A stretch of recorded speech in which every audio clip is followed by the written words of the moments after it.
welcome back as the completely normal crew plays the spy game, Missing Ahead. I managed to get through that sentence eventually. It took me a couple of goes, but we got there. Before we go around and say hello to everyone, please take a look at our opening links, including all of the places you can find us socially, all of the places you can go to support us, including buying merch, all our Patreon, where you get regular articles about all kinds of things, and also sponsor information. Please check out Mayhem Press and Bird and Storm Publishing, who are our sponsors. We're very grateful to them. There's also a whole bunch of websites where you can get 10 to 15% discount on all of your tabletop goods needs, and retweet the tweet because it helps us tweet with the tweet and the tweet a tweet. Actually, we're getting really close to 5k followers now on Twitter, so that's exciting. I might have to do something. Maybe do like a 24-hour stream or something when we hit 5k. Something like that. We'll see. Let's go around and say hello to everyone. Of course, let's take a moment. Smallish Sam is not with us today. You should all definitely go and check her out on Twitter, though. She is our regular keeper. She is currently away watching the football in Paris, and lucky for her, I think it's all going quite well out there. It sounds like a wonderful break. She'll be back next week. In the meantime, in her stead, we have invited the wonderful Virginia at Tabletop Horde. Oh, hi! Hi! I'm so excited to be back. I've been looking forward to this all week. Teehee. I'm so keen, so excited. Yeah, Virginia's running the show. Let's go around and say hello to everyone else. Why don't we carry on clockwise around and start first with QDV Vicky. Oh, hi! Oh, hi everyone. I'm Cutie_V on the Twitters. You can find me Monday here, today playing the spy. I'm excited again to be back at Lynx, and next week then back to creepy popcorn time shifting thingies with Sammy. Point. It's too warm. I'm sorry. My head is very slow today. You are fantastic. Fantastic. Next around, we have Witherbrick Ray. Oh, hi. Hey. I'm Ray. I'm with a brick. Yeah, I'm really excited to see if we can solve this spy mystery with all of our apparent disaster spies. I'm very excited. And then, yeah, next week, getting back to creepy, weird, time shifty thingies. So yeah, I'm very excited. Thank you very much, Michael Wayne, who gifts to Lynx. We don't have points in the system, do we? So I guess it's temporary HP. Temporary HP, I think. We can just, yeah, temporary HP. Virginia's nodding her head. Temporary HP. Sounds good to me. Next we have Wild Engineer. Wild. Oh, hi. Yes, hi. I'm Wild Engineer. Today I'm playing Dr. Mercikill. Yeah, so looking forward to putting people to sleep or sleep, either one. And yeah, also looking forward to getting back to some Call of Cthulhu next week to see exactly what happens. But yeah, till then, awesome Doctor. Excluding me, last but not least, Anikster. Oh, hi, Anik. Oh, hi. My name's Anik. You can find me on Twitter at Anikster. I'm here on Mondays. I will be playing the legs tonight with the technician, not to be confused with the hacker, even though I did that myself last time. And not quite properly prepared yet, but next Saturday I will be running a one-shot on this channel as part of Academy Day. 10 a.m. EST, I think, because American times are weird. Yeah, that sounds about right. About 10 a.m. EST. Yeah. And we're using. They just finished their publication. It was originally Kickstarter. We're using Humblewood, so everyone will be playing adorable little woodland creatures in a 5e setting. Literally for this Academy Day, Ambly, our wonderful artist. Still a quick shout out for Ambly as well. I only have the joint poster still, yeah. But I think the separate artwork's going to be amazing. It was so cute. She said that she'd drawn enough small animals to basically make her own children's book at this point, just due to this one Academy Day, because so many of us went animal thing. Today I am playing Genly, who is in no way a copyrighted character. He was very keen to get using his sword and start swording things. That's most of my plan. I didn't really do much spy stuff last week. I just walked around sort of like bumbling into things and apologizing. whilst everyone else did all the hard work, and it's been great so far. I'm really keen to get started. So, Virginia, why don't we hand over to you? Thank you. A little bit of quick information. We are playing the Spy game, which is a 5e game based on the 5e system by Black Cats Gaming. Two good friends of mine, Sam and James, created this, and they're kickstarting from July the 2nd. And you can find them over on Follow Black Cats on Twitter, and you can find Sam at RPG Webby on Twitter and Twitch as well. Their quick start for this is out, which is where we're using the rules from. If you search for the Spy game quick start on Drive-Thru RPG. But other than that, I'll recap last week. So, last week you were tasked. Well, you were contracted through your agency, by the German government to recover the bust of Nefertiti, which had been stolen from a German museum. The day before it was due to be handed back to the Supreme Council of Antiquities in Egypt. You went to the museum and did some reconnaissance, investigating the room from which the bust was stolen and getting your hands on some records, and eventually came to the conclusion that a private collector had paid another agency to steal the bust from the museum for his private collection. So for the past 2 days or so, you have been in your hotel, planning out what to do next, how to track down the seemingly 2 men that have stolen this bust. It's on the second day that each of you are called down by the hotel concierge to say that there is a package for you. And bringing the packages back up, I imagine, to one of your rooms as you all sit together, you recognize these as drop-offs by the agency for some gear that you might need, having contacted them regarding all of the current information that you have. So there is a gadgets list, which I think everyone has had a brief look at now. There is a second set of augmented reality glasses. So there is a nice description there. They can be used to track things in real time. People of interests, they have got a GPS locator, Wi-Fi connection, satellite uplink, camera, and microphone. So Wings, I think you wanted the second set of those, didn't you? We yeah, also have... there's a second one, then I'll take those. Yeah. There are climbing suction cups, so worn on the hands and knees. They contain a small vacuum that means that you can stick to sheer surfaces. Climbing doesn't cost you any extra movement, and you gain a bonus to stealth athletic checks when you climb with these. There is also a garrote watch, a watch simply disguised to conceal a garrote string that can be drawn by turning and pulling on the watch's crown, for anybody that would like that. There is also an attaché case, so this is fairly standard issue. You normally get at least one of these on your operations. It has a false lining, so this allows you to get on to transport and move things around that perhaps would otherwise be noticeable.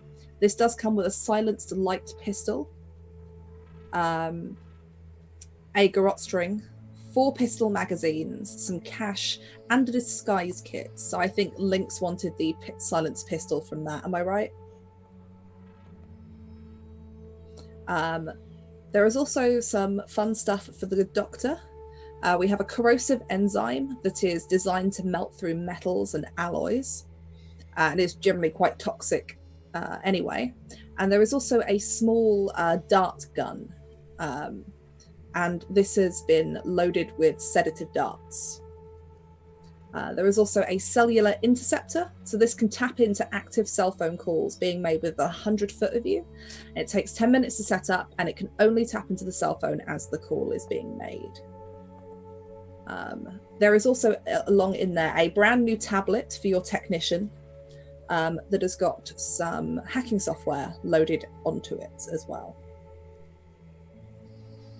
Cool. So it's up to all of you who would like what on the equipment, or whether or not you would like somebody to hold on to it until it is necessary, if you want to divvy it up now.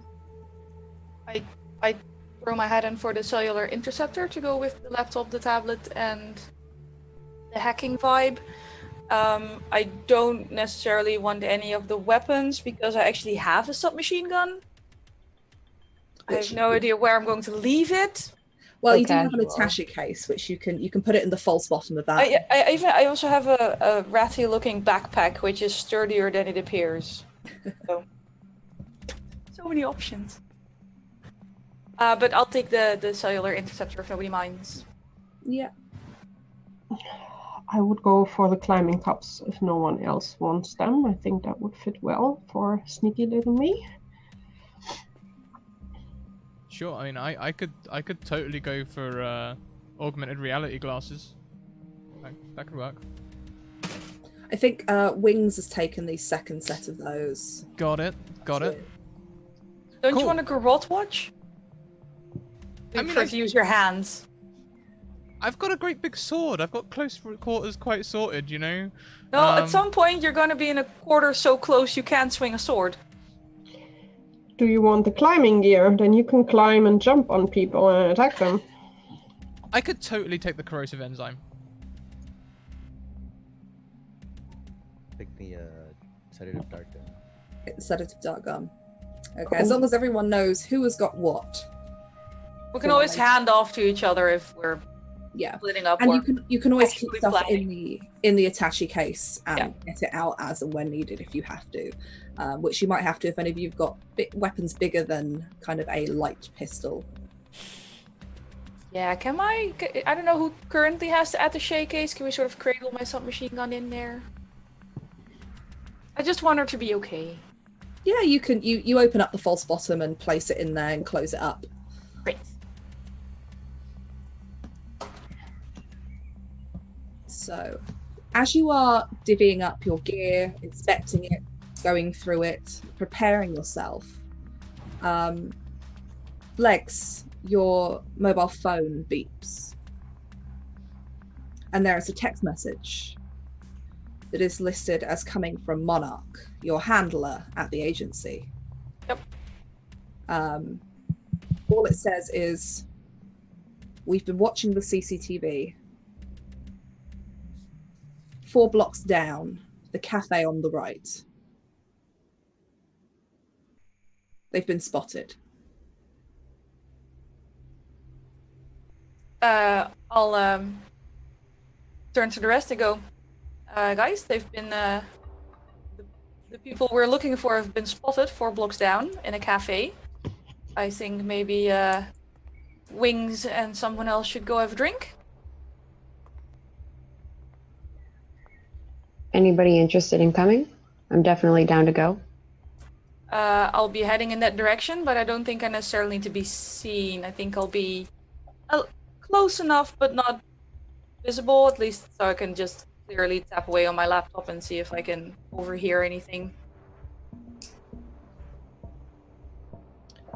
So who is planning to go down to the cafe so far? You got Wings. Okay. I wonder, could one of you sneak my sword in for me? To the cafe? If you can sneak my sword in for me, then I will accompany Wings. Have we been here long enough that we know what's on the rest of the street? You've probably had a scout around in the last day or two looking around the city. It's mostly kind of small tourist shops. There's a couple of restaurants, a cafe. It's not massively residential. If there's if there's like a not too big cafe near the other cafe, I'll try I'll go have a coffee there. Okay. So it's just the two of you going, or is Genli going as He's well? going. I can hear you, Wild. You're just a little quiet. How about that? Much better. It's the cat. Genli. Oh, the purring. Genli, if you want, we can say that your sword is capable of folding, because this is spies. So we can say if you want, it can fold down to a little bit smaller, making it a bit easier to conceal. I'll let you have that. Sweet. Cool. Done. Beware of gifts from the DM. No, so the three of you make your way down to a cafe that's a couple of shops down from the one that was described to you. You sit there, you order a coffee, something to eat, and act just like tourists enjoying the German culture, the German food that you've ordered, chatting. What are Lynx and the doctor doing at the moment? Are you in the hotel or? I think Lynx would stick with Legs and accompany her just to be around in case she's needed. Yeah, I'm not sure the three that went down split up with Wings and Emily going to the actual cafe the men were spotted in, and me hanging back with Lynx apparently. Okay. And I'm also not sure, Virginia, would it be feasible that we all have some kind of earpiece that we can communicate with each other? Absolutely. I think all of the pre-gens should have some kind of wired or wireless earpiece. No. At least not on my sheet, but I think that fits for spies. You all do for this year. It would have come with all of your requisitioned gear. Okay. So I will be accompanying Legs, making sure she's not snatched or attacked or running over if Wings or Genny say help. Or blowing something up. How far is the hotel from the cafes? So it's 4 or 5 blocks down, so it's maybe a 15-20 minute walk. Okay. To keep my normal appearance, I'd probably be eating the continental breakfast at the hotel. Okay. So that both Genly and Wings are still kind of enjoying their coffee and their breakfast. And as you look round the cafe, you don't see the two men that you've had in the photograph. You're sitting outside in the hopes that you'll catch them if they do leave. But on the brief kind of walkthrough that you had to go and pay for your food and drink, you didn't see them here.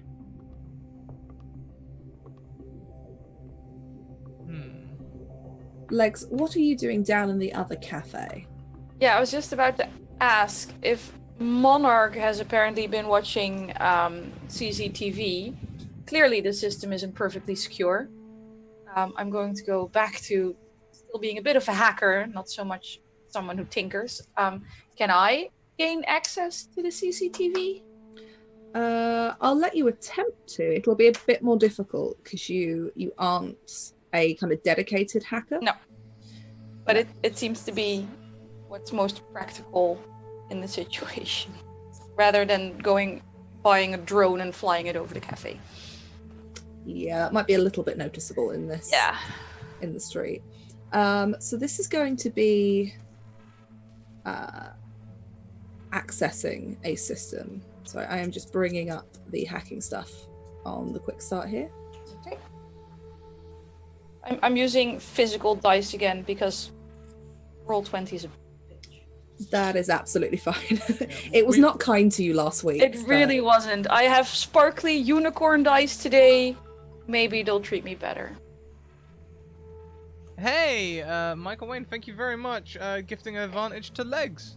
Hey! Good thing I have 2 sparkly unicorn dice.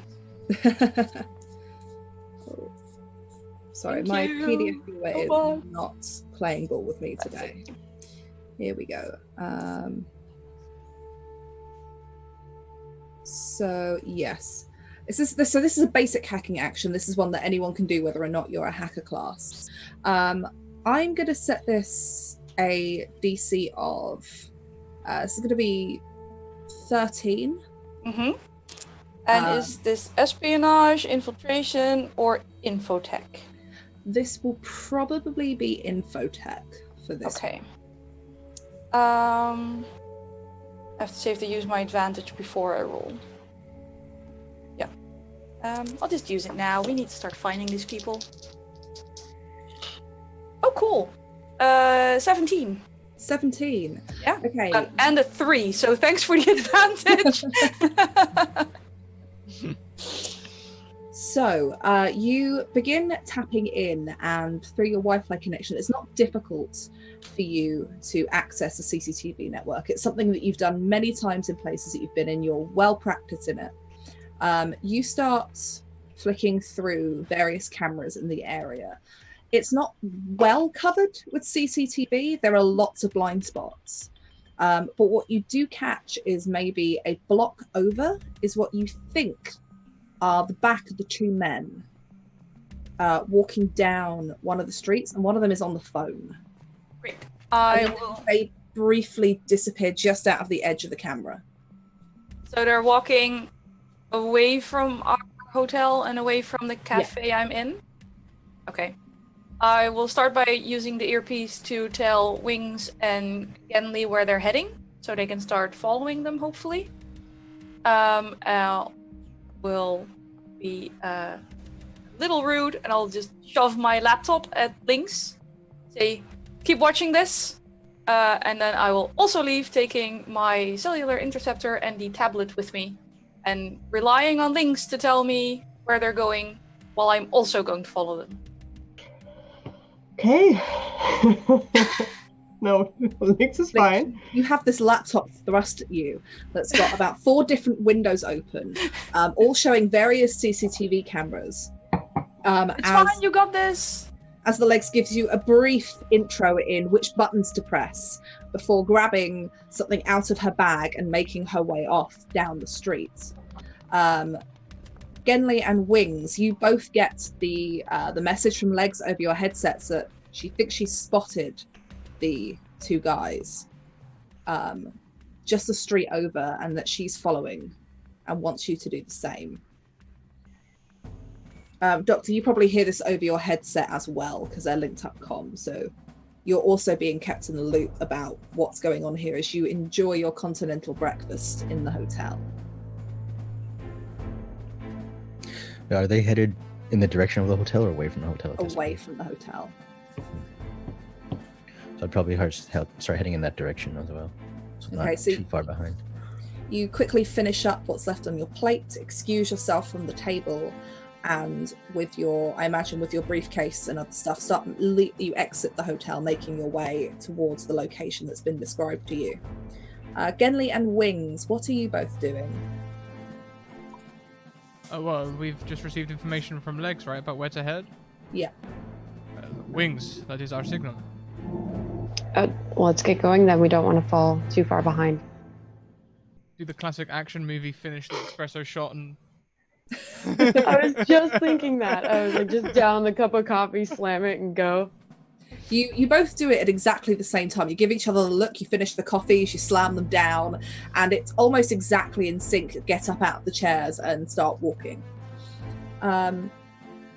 Legs, you walk the street parallel to where you know them to be.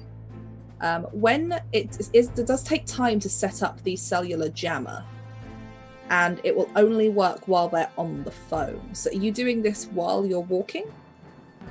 Yes. Okay. There might be a few close calls with street lamps. A few not quite close calls, but just full-on shoulder checks with walking tourists who are moving too slowly. But yeah. So goal-oriented. You start setting up the cellular interceptor, and because you've got the glasses, I'm going to say that you can it can be wireless, and you can set it up to tap into your glasses as well. Right. And I imagine you can put some headphones in, some wireless headphones, so that you can listen to the audio through that, because your glasses don't have... I have some of those atrocious earbuds. some AirPods, just... I wasn't sure if I could mention the exact name, but yes, I have some of those. Okay, we'll say that in your walk there, you have time to do this, and you think that you might be close enough, but you need to get some visual confirmation of this. And I'm on the street parallel, right? You're on the street parallel. Lynx, I need you to make me a perception test, please, to try and keep an eye as these guys dip in and out of blind spots on the CCTV to make sure that Legs can keep following them at a close enough distance to try and use her cellular interceptor. Okay. And in between, if I see legs walking, it's probably like lamppost, just like yelling at her. Like she's like, watch where you're going. Left your my bit. my very own CNI links. I don't see nothing with a natural one. Oh Christ! Grab real dice. Grab real dice. I give it No. one more try, but I have dice here if I need them. Last So- Tuesday, we set the record. We had, I think, 15 nat 1s by the end of the session, God. but Oh, nearly God. just as many nat 20s. It was a real up and down session. Yeah. So you manage to track them for a bit, and they turn off the street they were on up onto another one. They take another right and another left, and then as they continue up this street, the CCTV doesn't reach it any further, and you have to. It's now no longer on the system of cameras that you have on the screen, and much as you two have got some experience in dealing with switching between cameras, you don't quite switch fast enough over to the cameras on the next kind of block area, and you lose them. And you're scrambling around trying to pick them up on the CCTV without having any real idea kind of where they might be. Like the directions that you're getting from Lynx suddenly turn to panic over the You will just first hear some cursing, and like I lost them. Okay, I'm just gonna pick the direction I think is most likely that they went in, while I try and instruct Lynx on how to switch to the next grid. Okay, just Alt F8. Don't know F8. Genly and Wings, you were also tailing both of these guys, or attempting to. Can both of you make me perception tests, please? Because you're doing this at the same time that Lynx is trying to instruct Legs on where to go.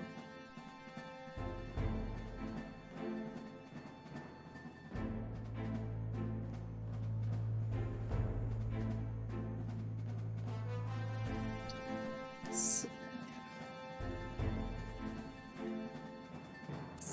14 for Genly, and for Wings. Sorry, I'm trying to figure out what do I add again? So it's just perception. Oh, perception. Okay, Yeah. give me 1 second. I always forget how to like roll in this without clicking something. Sorry. No, it's all right. I do it all the time on our After the Fire stream. I'm like, what? I had to like scroll up and read real quickly. I was like, oh, okay. So 6. So you're having a look around, and you can get the feed from the CCTV that the Legs are set up into your augmented reality glasses. And you're so busy watching this on there, trying to figure out which street to turn down that will get you to them quicker, that as soon as Lynx loses them on the CCTV, you're lost as well. Genly, however, you haven't had the luxury of the augmented reality glasses. You are going by the description that you can hear over your comm set, and because you're not watching the glasses, you're not reliant on that. You think you know which direction they could have gone in after you kind of lose them, because you're still a couple of streets behind them. But you take a turn down a street with Wings now following you. And at the end of the street, just turning the corner, you can see them. And one of them is still on the phone. I think you're muted, Scrap. Yes, I am. That's them, I'm fairly sure. Should we let everybody know? Should we try and corner them? If I hear Genly say, I'm sure that's them, can I just scramble in that direction? You can. You very quickly, you're not too far off. You had just started heading off in the wrong direction. But very quickly do that awkward thing where you start walking down the street one way and then kind of have to turn around and walk back. Yeah, pretend to get a text and go, oh no, I meant to go this way. We've all been there. Yep. And you start making your way there, and you are not too far from where they've been described, as Wings and Genly are still tailing them. As one of them is still on the phone, and at this point they stop at a small street vendor's for what appears to be some kind of hot beverages. The one who's not on the phone is handing over some cash, paying for these, and the other one is still having a slightly heated conversation. I would love to try and tap into that as I casually stroll around, pretend I'm trying to look like I'm playing Pokemon Go or something, so it's not too weird that I'm standing here on the street corner with a tablet. Pokemon Go, the spy's best friend. It's a very valid reason to be hanging around tourist traps. Gotta get that gym, man. So you take this out, and I'll say that you are the technician. You've probably set up a little system on there that looks like Pokemon Go, so you can press stuff and it does whatever it is you need it to do. And spin the gym marker. So if you can roll me a, let's see, I'm going to call this espionage. Oh, cool. Something I've actual points in. And I'd like you to roll. Yeah, roll me an espionage test, because you've already got the cellular interceptor set up, and this is more about how much you can kind of hear from this. Tapping into the right cell phone. That is a 12 and 2 is 14. 14, okay. So it takes you a minute as you start switching between frequency bands. You pick up a brief conversation of a woman speaking to her husband. There is another one that sounds like it's some kind of delivery service, and eventually you manage to fine-tune it to what you think is the conversation that the second gentleman is having on his phone. I hope it's either English, French, or something Google Translate knows. The conversation is happening in German. Great. Google Translate has a great German translator. And I'm just gonna plug it into our whole communique system because I know people on the team speak German. Yeah, you can do that. You wire it through, and all of you start hearing a slightly kind of crackly but mostly clear conversation happening in German. So anybody who speaks German will understand this. Anybody who doesn't, you probably won't.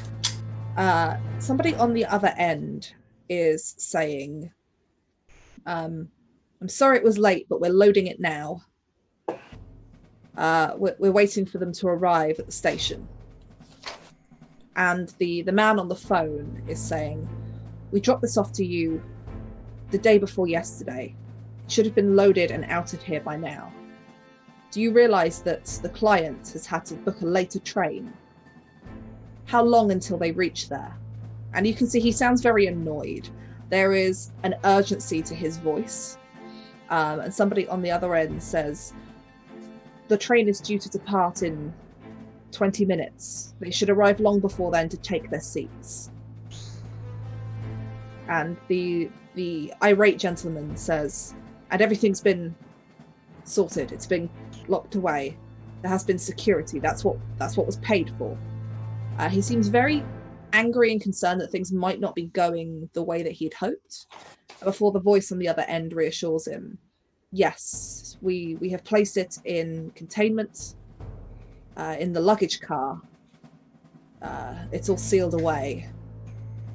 Once the collector gets on, we can hand over, and that will be that.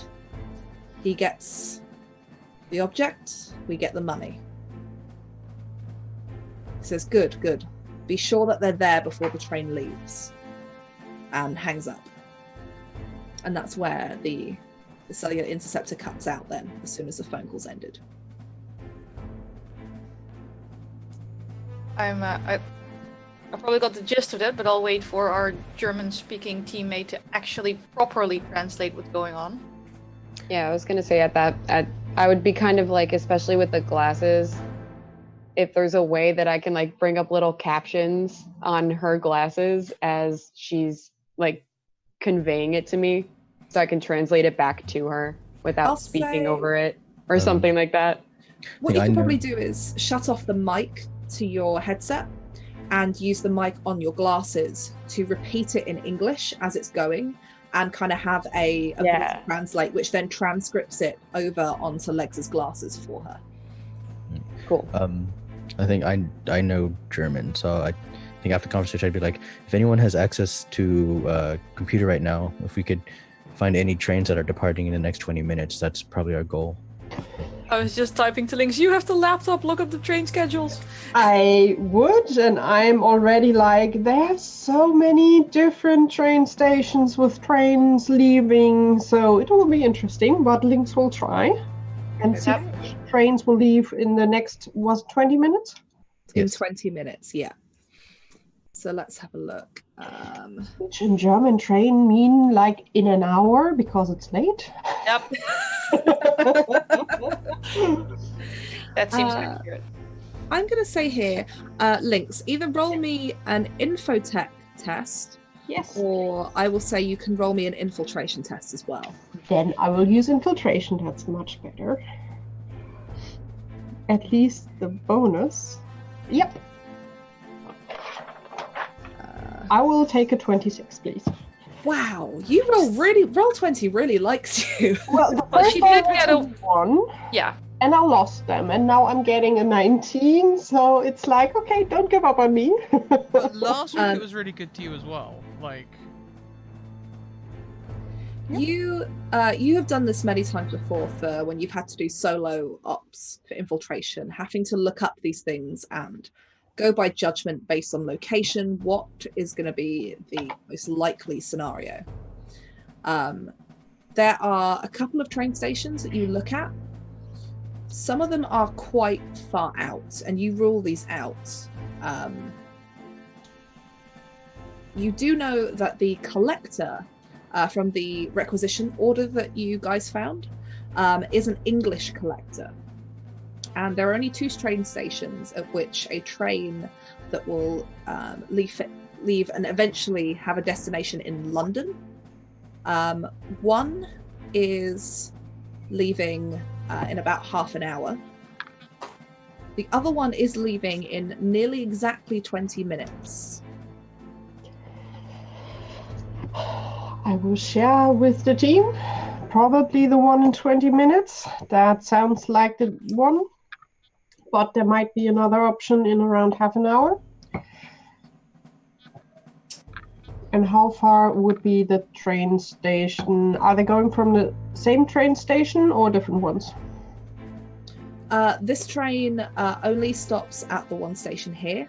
Okay. A long distance train, and it's a very fancily designed train. It is a magnetic levitation train, so it's the only one of its kind that runs, and it runs through Germany, out eventually into France, and then over into London.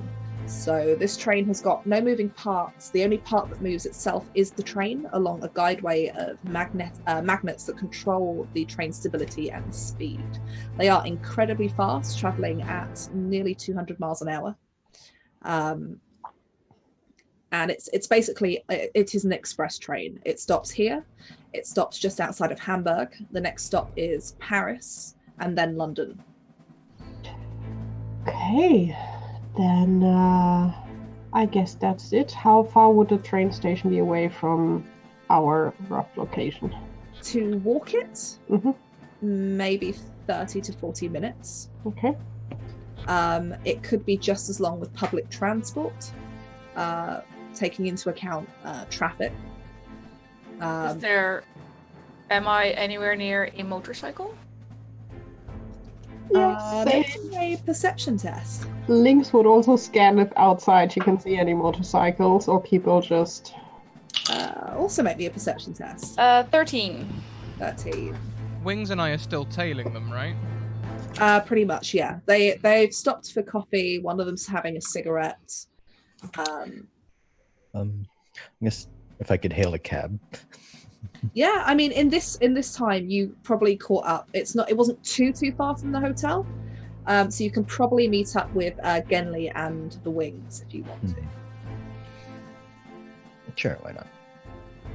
You guys are observing over from across the streets, doing a slightly lost touristy, taking photos. I was gonna ask, is there like a touristy shop where I could just grab a map real quick so that when we're following them, it just looks like we're like lost and trying to find our way on a map? Yeah, you can absolutely do that. Do Okay. you have little eye holes in the map? Yep. You can absolutely do that, and you meet up with the doctor as well, and they're just kind of chatting, having this coffee by this kind of stand, smoking a cigarette. I'd be on so are we gonna take a cab to this place or? Well, to be honest, I feel like, I mean, if we have these guys and we're tailing them pretty closely, we don't want to lose them either. I have an idea. Call legs on. We're all on comms, right? So,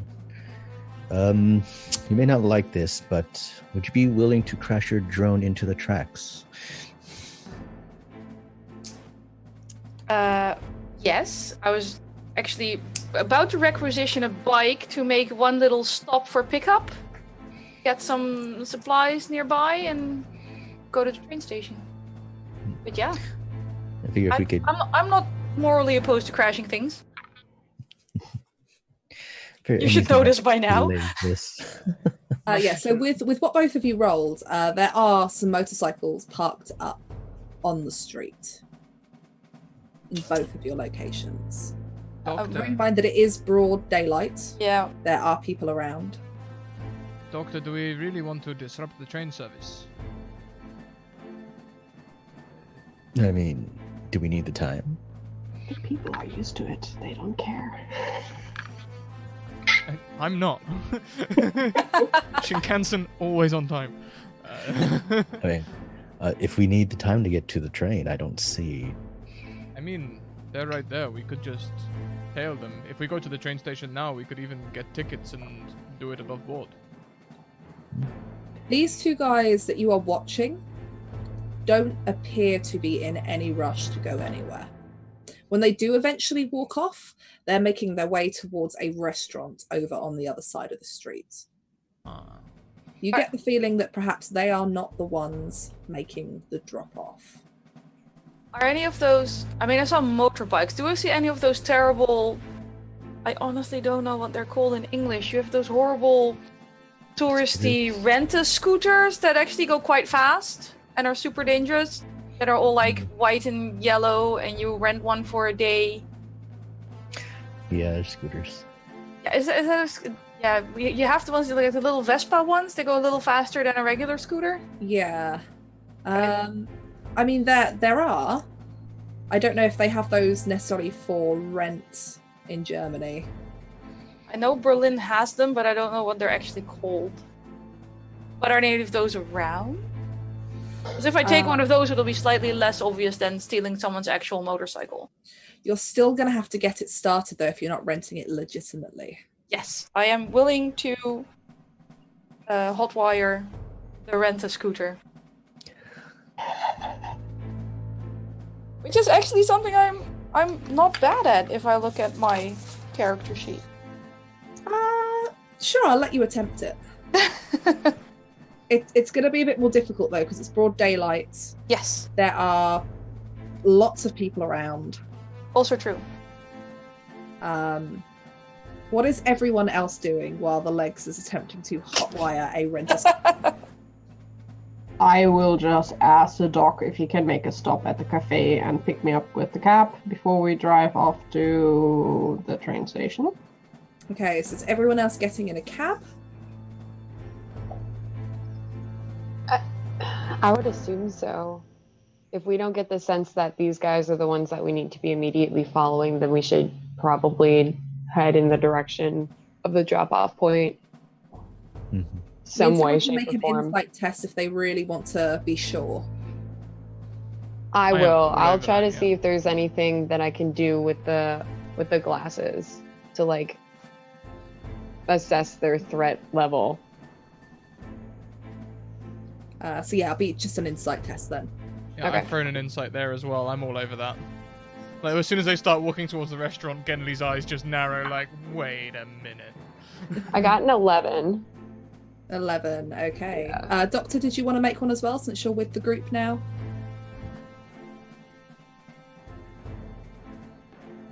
Cool. So all three of 16. you watch them go into the restaurant, and you wonder for a minute if you've perhaps been spotted, and they're making some kind of diversion.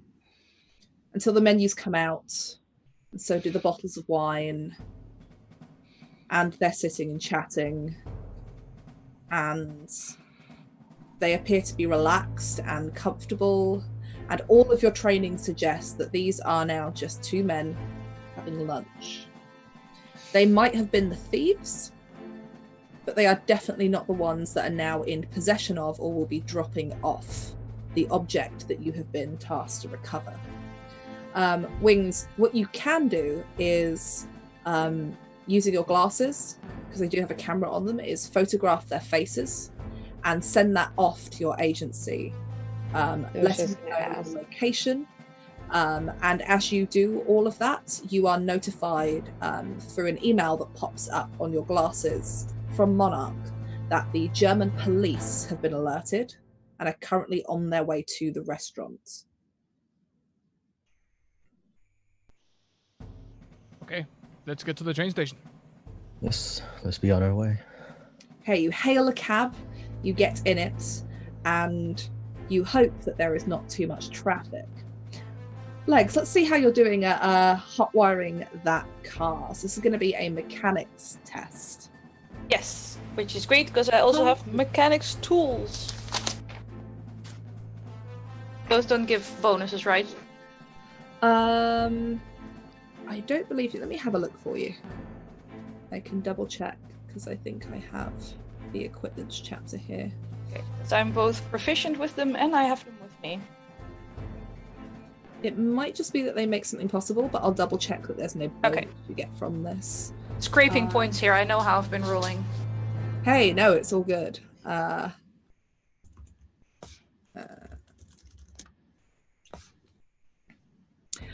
it allows you to add your proficiency bonus to any checks made to make, modify, or repair mechanical objects. Great. And then...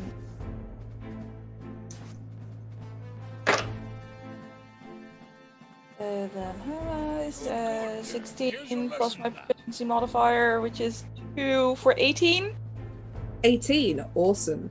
So that's just enough because I did bump up the DC a bit for the fact you're in broad daylight. Thank you very much to Agent 403, who's just subscribed with Twitch Prime. Thank you. It's such a pleasure to have you. I think we've lost a camera. Have we lost a camera? Yeah, we lost Ray. Ray's Right. Wi-Fi crashed again. Internet Wi-Fi, cool. Well, she'll be back shortly. There she is. So thank you very much for that subscription. If you are sitting there with Twitch Prime and you are not subscribed to anyone, that means you have a subscription that you can use on any place, on any Twitch stream, including this one. Thank you very much, Agent. And I'm correcting the cameras. Hand it back over to you. Thank you. Yeah. So with that roll, you managed to get the scooter and you managed to quite carefully with the jolts break the steering lock. It's not too difficult to do. You just kind of twist it really hard and you kind of sit on it like you own it, you know, fiddling around with bits and flicking open the panel that's kind of in front of you under the ignition. You pull out some of the cables and kind of hanging your backpack over the side, making it look like you're searching for stuff with one hand while actually you're hot wiring it with the other. And you close it up. You take out a small, almost skeleton-like key, which is a kind of piece of flat metal. You kind of push it into the ignition and twist, and it starts. Nobody around seems to have noticed you. Nobody's looking in alert. There's people in, you know, tourists who are too busy in their maps and their guidebooks and taking photos, and people in restaurants too busy talking to who they're with to really notice you very slyly hot wiring this renter scooter. Guys, we just got gifted 20 random subs. 20 gift subs just got gifted out. Thank you so much to the Wow. anonymous donator. If you've just received a subscription, let us know who you want the advantage to go to that you get with your subscription, and we'll work on that. Thank you, anonymous. Whoever that was, thank you. That's awesome. Actually, I've just realized on Twitch, just now looking at my notifications, that at some point last night, somebody gifted me a sub to your channel, Scrat. Hey, would you like an advantage? I'm gonna hold on to it. I will give the advantage as inspiration to one of the players. Official If somebody comes up with something that either makes me laugh out loud or makes me go, it's your challenge tonight. I can work on either of those. That's cool. Yeah, challenge accepted. Yeah, I don't know who that was, but I've just seen it in my Twitch notification. Like I said, we had 57 gift subs yesterday whilst I was playing Oblivion, and I think at least 20 of them were anonymous. A lot of them were thanks to Forever Charmed. So, thank you. People Awesome. are so awesome. Yeah. So, Lex, where are you heading now? Are you heading straight to the train station? I might be able to teach you a few things. Yes, I think so. I mean, if I see any kind of like fairly high-end toy store, or I can pop in and maybe, you know, buy a drone after all. You could, but it may slow you down getting Yeah, to I was worried about that. And the rest is in a taxi cab, so I'm not sure how fast they're gonna be. No, I'll head straight to the train station that Lynx thought was the most likely one, Okay, and I'll start. By the time I get there, I'll start looking around. okay. You are the first to arrive at the train station because you can zip in and out of traffic. Genly, Lynx, the Doctor, and Wings, your cab arrives shortly after Legs does, having been caught up in the morning's traffic. You arrive at the train station and you can see the red maglev train pulled in at the platform with people getting on and off. You can see luggage being loaded. It really is a feat of engineering to look at. It's not long been built, and it's got that wonderful kind of sleek shape to it that you'd expect. It almost looks just a little bit sci-fi. I'm trying super hard not to be distracted by. I kind of just want to go pet the train, you know? It's just so gorgeous. I imagine that as you've been waiting for everyone to arrive, you've been looking this all up on your Yeah, glasses. I've had the thing scrolling around while going, oh man, really? That's what they use for battery installation?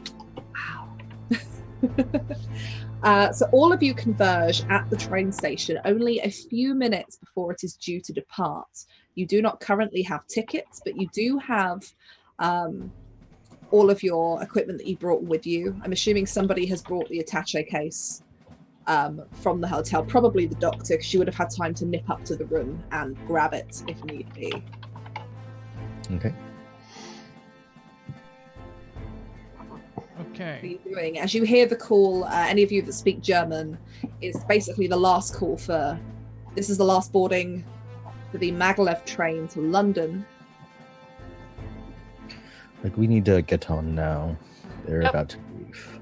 I assume we can buy a ticket on the train, right? Not usually, but you can probably buy them online and check in. Yeah. The old train stations are so disorganized.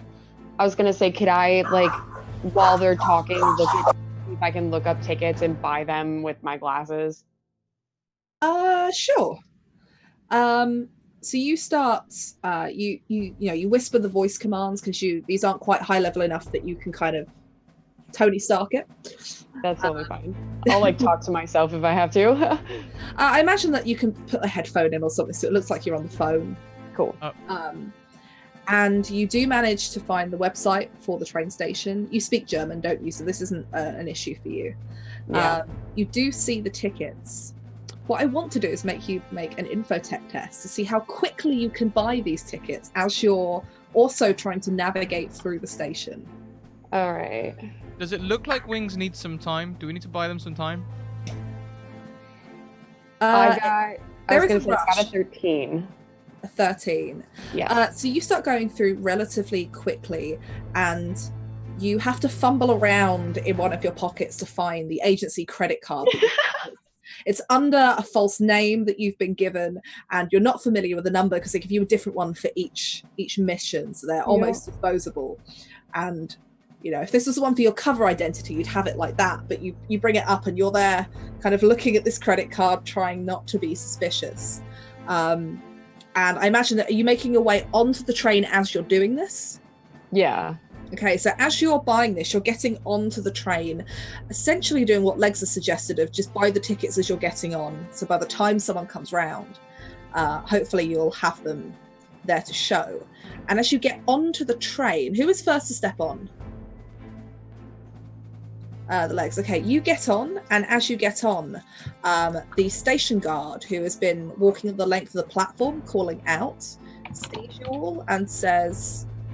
he's noticed that you've walked through the barriers, like an open station, and calls out, have you all purchased tickets in German?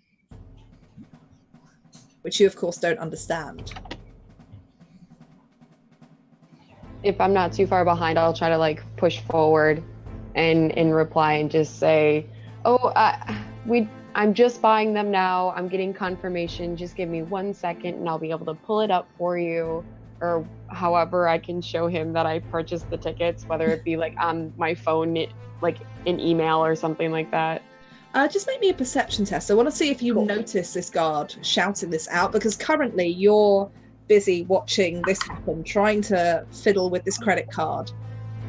Perception? Perception, yeah. 21. 21. Yeah, you notice this immediately as it catches your ear.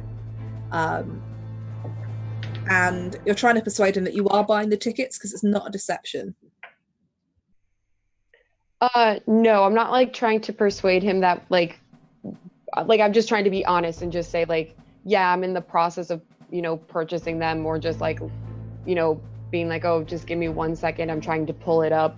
Just trying to buy myself an extra second until the payment goes through, I guess. Seeing that Wings does need a little bit of time, I think Genli's gonna pop his prosthetic leg off, pop it in his bivouac bag, and hop in a wheelchair and just wheel up to the guard excuse me, I need to get on. So they have to do the whole ramp thing. Right, you can have that advantage. as you go up, make me this isn't really deception. Just make me a straight charisma check here. Sure thing. Do you want the guard to see you taking it off, or is it just... I'd rather them not see me take the leg off, Okay, otherwise it looks like you're at the back of the group. Yeah. Oh, my straight charisma is a 4. You have got an advantage, though. Yeah. I do. I'll use the advantage immediately. I did say the first one to just make me laugh. Oh, no! Oh no. So, you pop the leg off, you get in the wheelchair, you wheel over to this guard who's currently in conversation with Wings. So basically he's saying to you this is fine, but I need to see the tickets before you board, so you need to show them to me now. And you come up and you say, excuse me, I need to get on. Do you speak German? No, I'll say it in English. And he kind of looks at you, and you can see he kind of understands. And he kind of says back in fairly good English with a thick German accent of, I saw you walk a moment ago. Walk onto the train, or your friends can help you. In that very kind of, I don't know why you just did this kind of way, but yeah, you were fine a minute ago. He does, however, say that you can take the wheelchair aboard if you need it at the other end. One thing, Wings, I have to ask, where are you purchasing the tickets to? So this train leaves where you are. It stops off just outside of Hamburg. It then goes on to Paris, and then its final destination is London.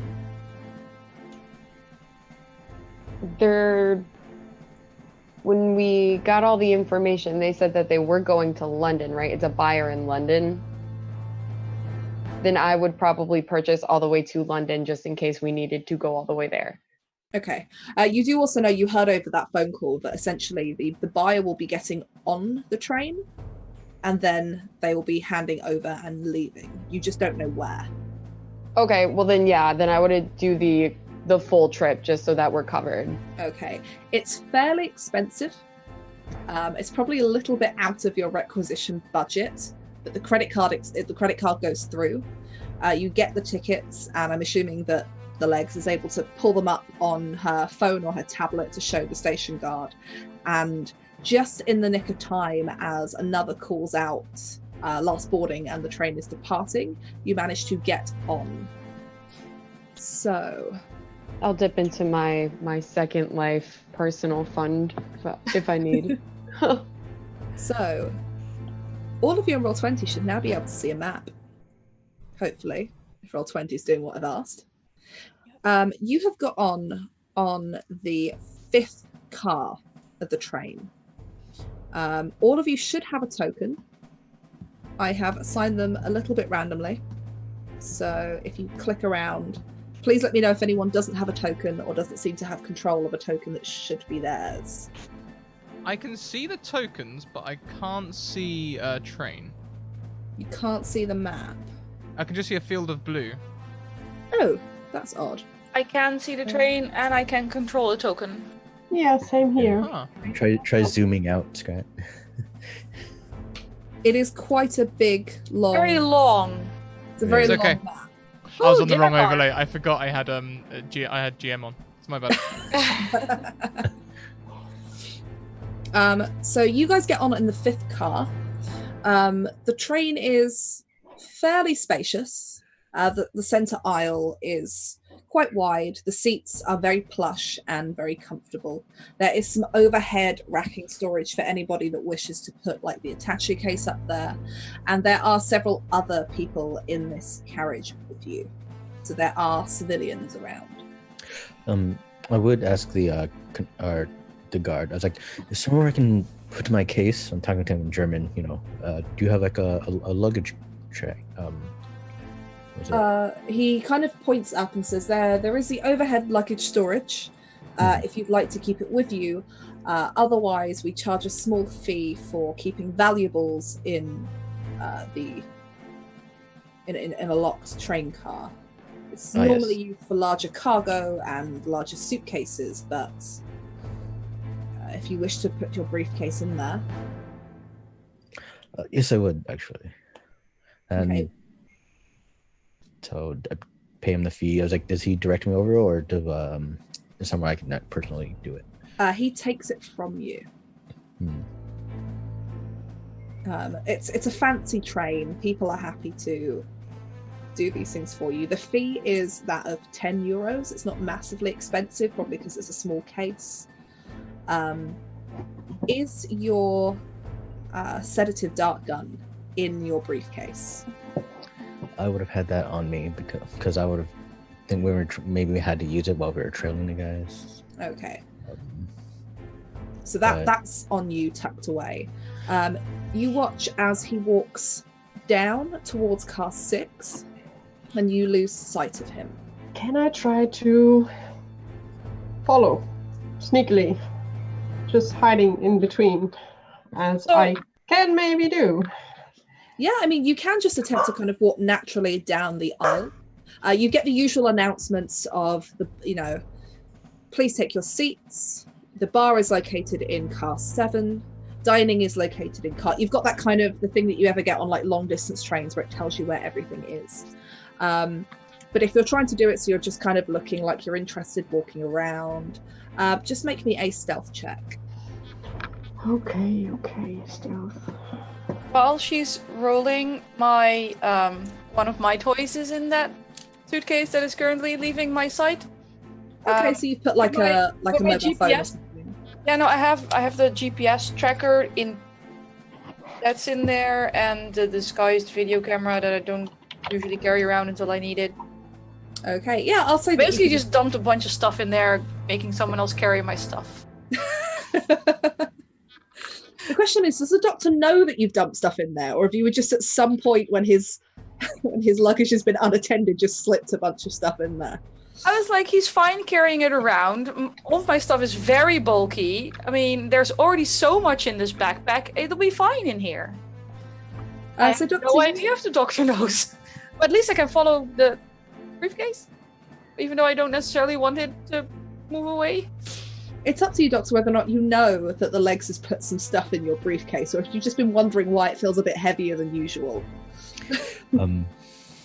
I would assume because Legs has her backpack that I don't think she put anything in it. So you're just thinking, this is probably just me, it's probably not heavier, I put some papers in there. So you have no idea that she's dumped a bunch of tech goodies into your suitcase. And like, she watches the suitcase is carried away by the one of the train concierges. 23 on that stealth check. Wow.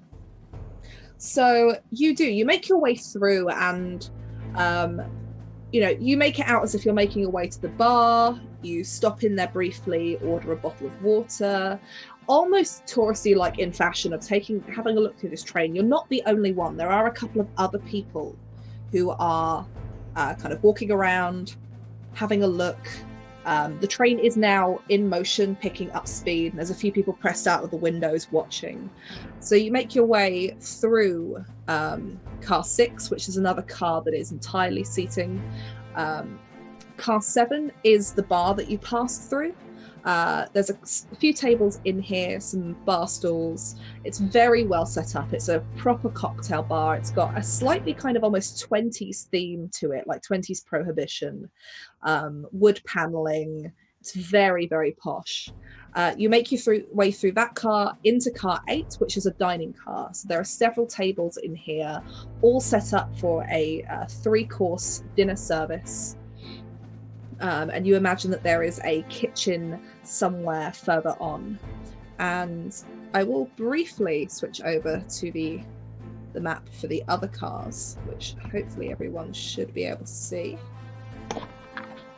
I see car number 9, number 10. Yeah. So you make your way through cars number 9 and 10, which are also seating cars. These appear to be essentially first class. Nobody's asked you for your ticket, but you've not long set off. You go up towards the end of this, and you can see that there is a sign in German over the window, where the window of the door would be, that says staff only. This is as far as you can go as a civilian on this train. And this is where the concierge, you lost him for a bit in the bar to kind of stop off and grab that water, but this is where he comes out of without the suitcase, closing the door behind him. It does have a keypad lock, which you see beeps red as soon as he shuts the door.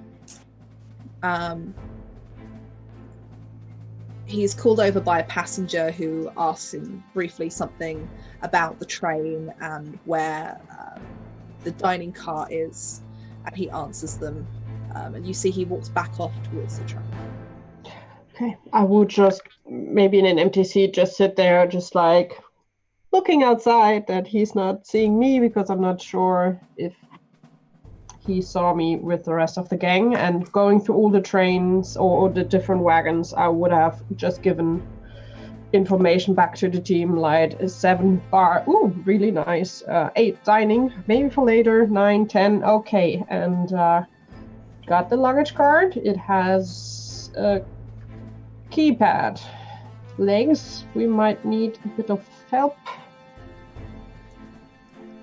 Yeah, I'm trying to order a cocktail, but yes, soon. The question is, what is part of my thieves' tools? Also hacking, something like, or getting into something like that? Or is it... Your thieves' tools would be more on the traditional side of lockpicks.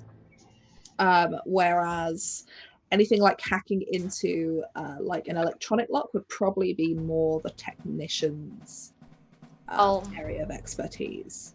I'll start wandering in that direction as I admire this train because it is absolutely gorgeous, and I will be very sad if we have to end up destroying it. Also a little excited. But yeah, if the bar's already open, I'll come wandering on with a gin tonic in hand, looking around, trying to Also that be curious. block.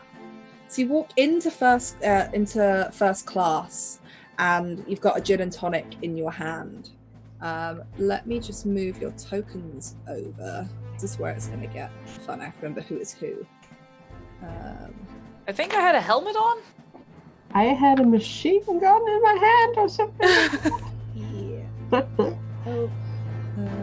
I'm not sure if my token is dancing or what it was doing. But I clicked it. I was like, okay, this is rad. Definitely dancing. Move you over. Oh, I have to remember the keyboard shortcuts do not work on Roll20. Here we go. So both of you I imagine that you've taken up the two seats along here for now. That's where you can kind of... I don't see any tokens. You don't see any tokens. I see tokens. It's in what? Car 10? Car 10. So scroll down the map just a little bit. I have to zoom in more. Yeah, found them. So you are in there, and you can take a seat in two of the empty seats up by the front. We're going to jump back very quickly to Wings, Genly, and the Doctor. So your briefcase has been taken off to be stored. You also know that there are people aboard this train who are the ones doing the handover for the case. Doctor, you were also given, when you exchanged that money, you were also given a slip of paper that had a number on it. Do you imagine that it corresponds to a, you know, that they put on airports that give you your, like, a number for the bag, like a registration? Like baggage claim. Yeah. Ticket.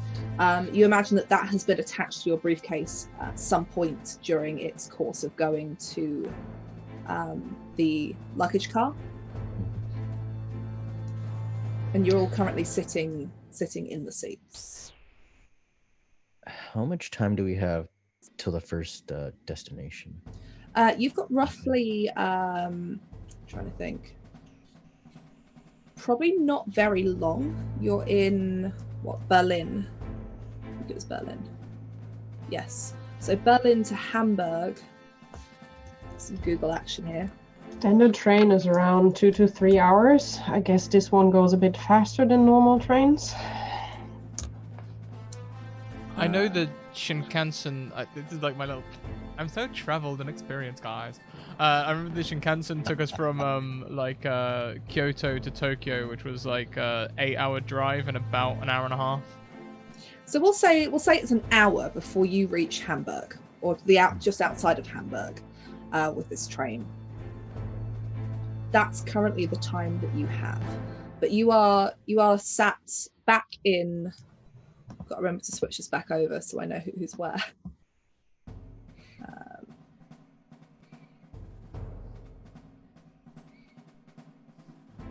Got to remember to put me on the right one. So you are in car 5, towards the back of it where you boarded. Like, hey, Wings, do you think you could get into the what do they call it? Oh shoot! Like the ticket, like to see who's on the train. Yeah. Like a registry sort of thing. Yeah. You get into that. I was gonna say I want to take pictures of everybody that I can see with my glasses, and then also try to tap into any sort of ticket list or some file to see if I can get their names to correspond with the photos that I take. Okay, so you can do this with your camera. I imagine that you kind of walk up the aisle, have a look round. As you come back, you're scanning. And by the time you get back to your seat, you can take that video footage and it kind of chop it up into decent stills of the faces. What are you trying to compare this against?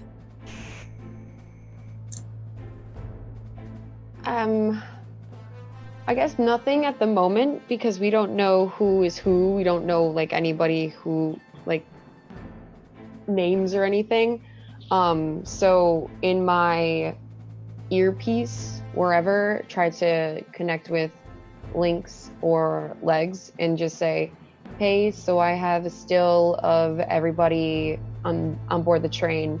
Can I forward this to you, and maybe you can try to hack and get some sort of ticket registry so we can see if we can find the names of the people on board. Yeah, you can forward those on quite easily over to both Lynx and the Legs. Lynx, you get this on your mobile phone as a series of picture messages, and Legs will receive this on her glasses and or phone, laptop or tablet, depending on which one she is currently carrying with her. All of them, probably, since I gave her back the laptop before we entered the train. Just be curious, we have Wi-Fi on the train, since it's quite fast. Wi-Fi on the train. You don't know whether or not it may get spotty in places, but it is certainly a possibility. Genly and the Doctor, what are you both doing as Wings is making this trip up and down? I imagine that you can go into car 6 as well, which is also another seating car, and do the same. I would have been complaining loudly about the train guard in English, saying that he obviously doesn't realise how uncomfortable a prosthetic leg can be for extended periods and all of that stuff, making a big hoo-ha, and then I'd pop my prosthetic leg back on and hop on the train close to Dr. Mercy. Kill. As you're complaining about this in your seats, there is a woman a couple of seats ahead, very an old woman, greying hair, very British, that says, "That's just terrible, love. That's just, I tell you what, it's just awful the way that they treat people sometimes." No consideration. No. Train guards, bus drivers, they're all the same. And she starts launching into her own kind of old lady rant about the one time that she tried to sit down and she couldn't get a seat, and you find yourself slightly drawn into this conversation. Genly regrets everything. What's the Doctor doing? I'm like, are you gonna stay here and talking for a bit, Genly? I was thinking of getting something to eat. Would you care to join me, Wings? So. Absolutely, yeah. I could use a bite myself. I'm terribly sorry, madame. I must go and eat with my friends. She does the thing where she says, oh, it's been lovely talking to you. And then she launches into a whole other thing as you're trying to walk off about the dining car, how she's been on the train before and the food was really lovely, but she doesn't think it will be as good this time because the service hasn't been. You know exactly the kind of person I'm talking about. Yep. Yeah. Yeah, And you politely so have to. so sorry. Good luck with it. As you kind of make your way off, and you guys make your way into the dining car. So if you want to move yourselves down there, you can do it as car 8. For your Wings along the way, would you be looking at everyone that we passed down so you can register their pieces? Yeah, I would start another video. Yeah, you can do exactly the same thing. Looking around, you kind of make it look like you're looking out of the windows, and it's fairly easy for you to do. The glasses aren't obvious, so I'm not going to make you roll for it. But you reach the dining car, and you've been on the train maybe 15 minutes or so now. So they have started up what looks to be some kind of lunchtime service. You are greeted by another train concierge. She's wearing, the same kind of very nice, quite neat uniform, and takes you over to whichever table you would like to pick on here, and seats you down. She hands you the menus, asks if you would like any drinks, any water or any wine. She will take your order of whatever it is that you wish to have drinks wise, She says she'll give you a few moments for the food, and then she goes off to the front of that cart to greet somebody else who's just come in. A tall blonde woman, along with a gentleman that you gather from the way that they're standing appears to be her husband. And over the course of the next 5 or 10 minutes, as your drinks arrive, the other tables begin to fill up with people for lunch. So the woman and her husband sit at the table that's just below where you guys have placed yourselves on there. There are 3 gentlemen sitting at the table just above yours. 2 appear to have heavy German accents. The other one you can't quite place. It might be Dutch. And the last table in the car is filled with 3 women dressed in kind of like floral tops in their 30s.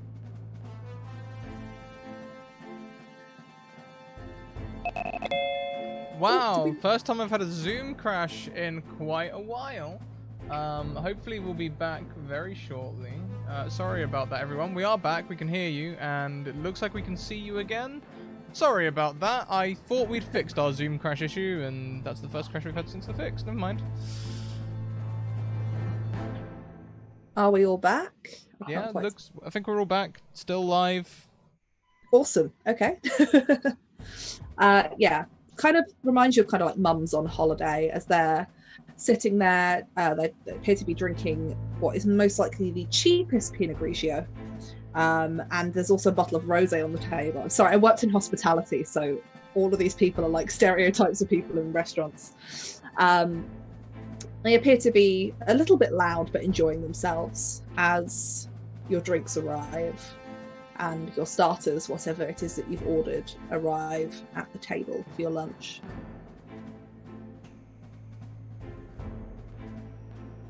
Does anybody in the car appear to be like preoccupied or like nose in phone, or is everybody kind of like involved with whoever they're sitting with? Like what's the general vibe from table to table? Just make me a perception test. Okay. I think I have roll 20. Anyone else who wishes to do the same can also make a perception test. Also us in the other wagon, or just in the dining? Just in the dining car for a moment. So it's a 7, a 17, and was that a 20, Ray? Mm-hmm. Okay. Doctor, you have a look round and everyone seems fairly normal to you. You're looking for that anxious twitch. You're looking for those key things on people that you as a doctor recognize as nervousness or the shake of a hand, the looking round suspiciously, and you don't see any of that. You come at it from a very almost psychological point of view. Everyone in here looks relaxed and at ease. Genly and Ray, however, as you look around, there are a few people on their phones. The husband and wife appear to be involved in conversation with each other. Their phones are out on the table, but they're face down.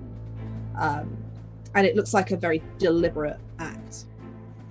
The 3 men sitting at the table above you do occasionally get on their phones. One of them actually gets up midway through and walks into the other car to make a phone call and comes back a few moments later. And the 3 women at the bottom of the cart are constantly on their phones. You can't see what they're doing, but it looks like at some points they're taking photographs, they're showing each other things, they're being quite loud and quite giggly. I will kind of lean in to the table a little bit and just be like, the table above us, just kind of keep an eye. The gentleman keeps leaving and making phone call and coming back, and I don't know, just have a vibe. Okay. So as you are still kind of eating your lunch and trying to pick out maybe who in this dining car is perhaps involved, we jump back over to the other car. we jump back over to car 10, where Lynx and the legs have been sat discussing what they're going to do about this luggage. How do Vicky and I always end up together? I have no idea. Our characters just match always. We need someone else to send luggage in here, and then we need to what they type in. It's like with numbers, right? You type in a code and then it opens. We could try brute forcing it, or hacking it. I guess there are other people in this wagon. We're not. I was going to ask, how many people are in this wagon with us? At the moment, there are 3 other people in here with you. This first one is first class, so you imagine that some of the people in here may have gone to lunch. You saw a few of them leave as you were coming through. So, I don't think I can do it quick enough to not be noticed unless we have a distraction. Because I think the problem is, even if someone else comes in, it was not just a numpad, right? There was a card as well. No, it was just a keypad. Just a keypad. Brute forcing a keypad, if you look at which numbers are more worn than others, is doable. But we still need a distraction. Well, I can try. I'm looking at you here. I can try to distract. The question is, how quick are you? There's really only one way to find out. Unless you really want to try and observe someone typing on a tiny, tiny keypad. Give me your glass. Because you came in here with a glass, right? You now have an empty glass that used to contain a gin tonic. Perfect. Okay. It's empty as Is even gin and better. tonic a single or a double? Which one's double? I'm not paying for this myself. All on the agency credit card. Yes, I checked with with Wings if I could expense this to the company card, and she said, "Why not?" It's for going undercover now, so we have a result because I will take the glass and I will make one of loud, drunk, annoying person. So trying to stumble back slowly and making a lot of noise, probably halfway dropping on top of people, just like trying to stagger my way. Drunk hyacinth bouquet. Towards Terrible service in this place. just need more to drink and really just like trying that. And I will use, I have a second language. I think it was Spanish. I will speak in Spanish. Okay. And I'm sorry for all the Spanish people. And just that everyone is basically focusing on me, because when I see the seats right, they're facing away from that door, so that might help. Okay. You do this. I need you to make me a deception test, please. Oh god. In between, Scrat, we're all gone on Twitch. Everything's purple. Yeah, I fixed it. Fixed it? Deception, that's not my strong suit. Oh, 10. 10. Okay, it's not a huge distraction. Hang on, too late now. I was gonna give her one of my advantages, but I got distracted by Zoom turning purple. That's all right. You can do if you want to still. If that's. I would like to. That was very Thank distracted. you. Then I will. Oh, that. I will take that. So you start walking down at first, kind of pretending to be a bit drunk and a bit loud, and you get a few tucks, but people aren't really interested. You then realise that there's nothing more people love than a drunk argument. Drunk people are fine, but drunk arguments, they're interesting. You pull your phone out and you start shouting down the phone, switching between English and Spanish at, I imagine, a husband or an ex-boyfriend, waving the glass around, which at one point you break and it smashes, and then you've kind of got the phone, you're trying to clear it up, trying it in this drunken state, and two of the people in the seats, a woman and a man, both get up and they're trying to help you pick up the glass, and then once they've kind of managed to help you with that and it's been put in kind of a tissue, You're carrying it. You start on with the waterworks, and another woman towards the back kind of takes you aside for a moment and is talking to you while the other two look on. This gives you a few moments, Legs, to do whatever it is that you need to do. Yep. Hop on over to the keypad. Yeah. First things first, look which keys look more touched than others. Okay, perception test for me, please. Perception. Ooh! That is really good. That's a 21. 21. Okay. Yes. The numbers 9, 1, 8, and 6 appear to be the most worn. It does look like there is somewhere on the 0, however. Not quite as much as the other ones. So it could be that the password was changed recently. Mm-hmm. It could be that that's used for another function. I want to take, I do have a hacking kit. I want to see if I can pop it open, connect my tablet, and just start brute force running the combinations that contain 9, 1, 8, 6. And if none of those work, I'll add in the 0 and make it run through those as well. So do you want to do that sitting here with your tablet, or did you want to kind of wire a bit of your hacking kit in, put it back, and sit in the seat and wait for it to run the codes until one unlocks? Yeah, I was going to ask how small the hacking tools are, because ideally I just sort of stick it under with a bit of glue or tape and walk away. I imagine with this, because it's a panel, you can probably pop the panel off and wire it in, shove it in, and leave it back on. Yeah, especially it's like with the 21. It's like when they spoof card readers. I just want to make it look like it's fine, but the text mine. So you do that, you shove the panel back on, and you sit back in the seats as you bring it up on your tablet and you start running the passwords. And it's here that you start to lose a little bit of signal, so it's going to take a little bit. Mm-hmm. It's not going to be instant. Figured. We'll go over and start. Is Lynx still carrying on? Lynx is currently being guided out into the other cart by this older woman who's kind of she's got her arm around your shoulder. She's giving you the there. It can't be all bad.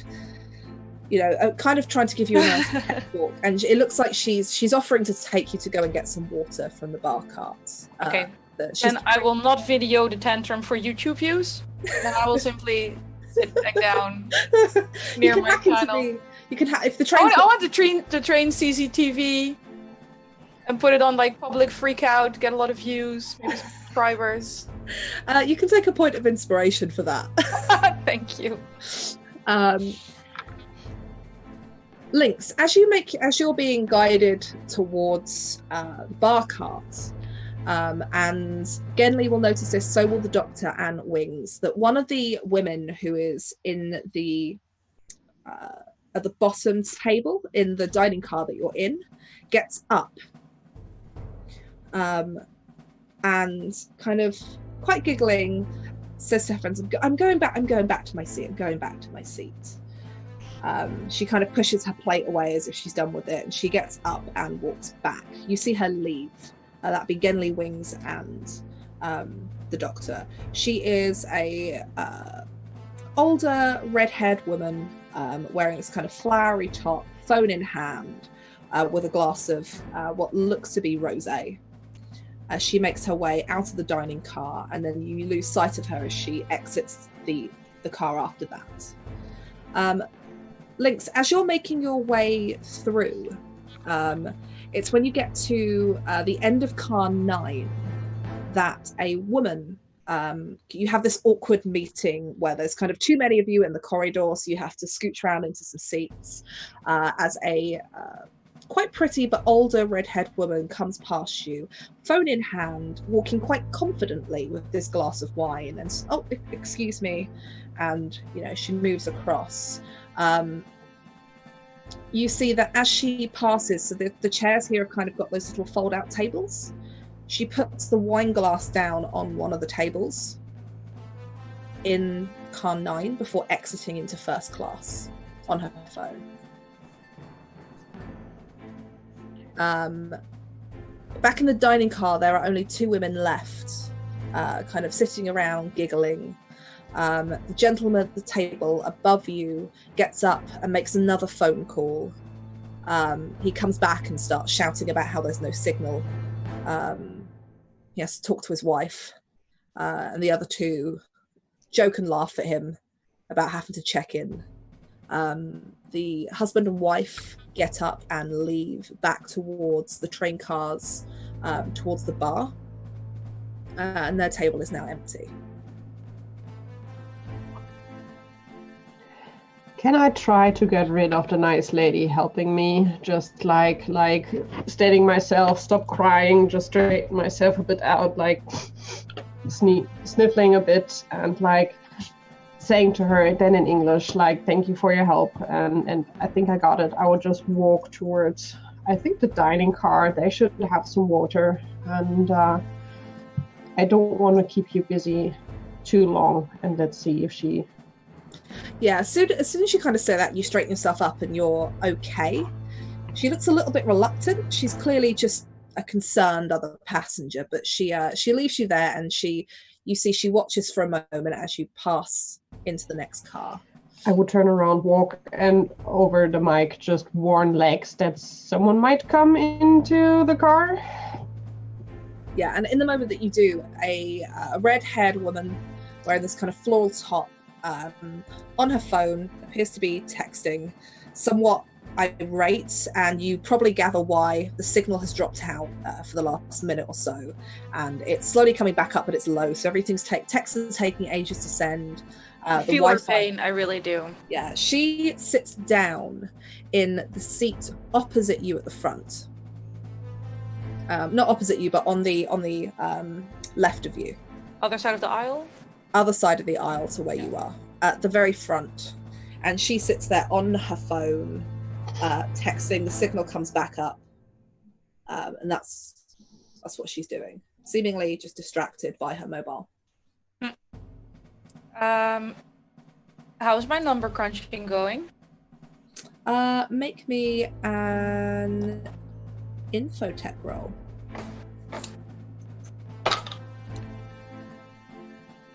Hang on. I rolled really bad, but I used a d12. I'm just gonna go grab a d20. Definitely grab a d20. I had a GM once that rolled a d12 instead of a d20 for an entire D&D game. That was why he couldn't hit us. I was like, this is a weird shape for d... Oh. Hang on. That is a little better. 15? 15. Yeah, as soon as the signal hits back up, you go through it, and it hasn't yet found anything. It's run all of the possible numbers, so your guess on that really good roll when plugging in the software tells you that the password has recently been changed.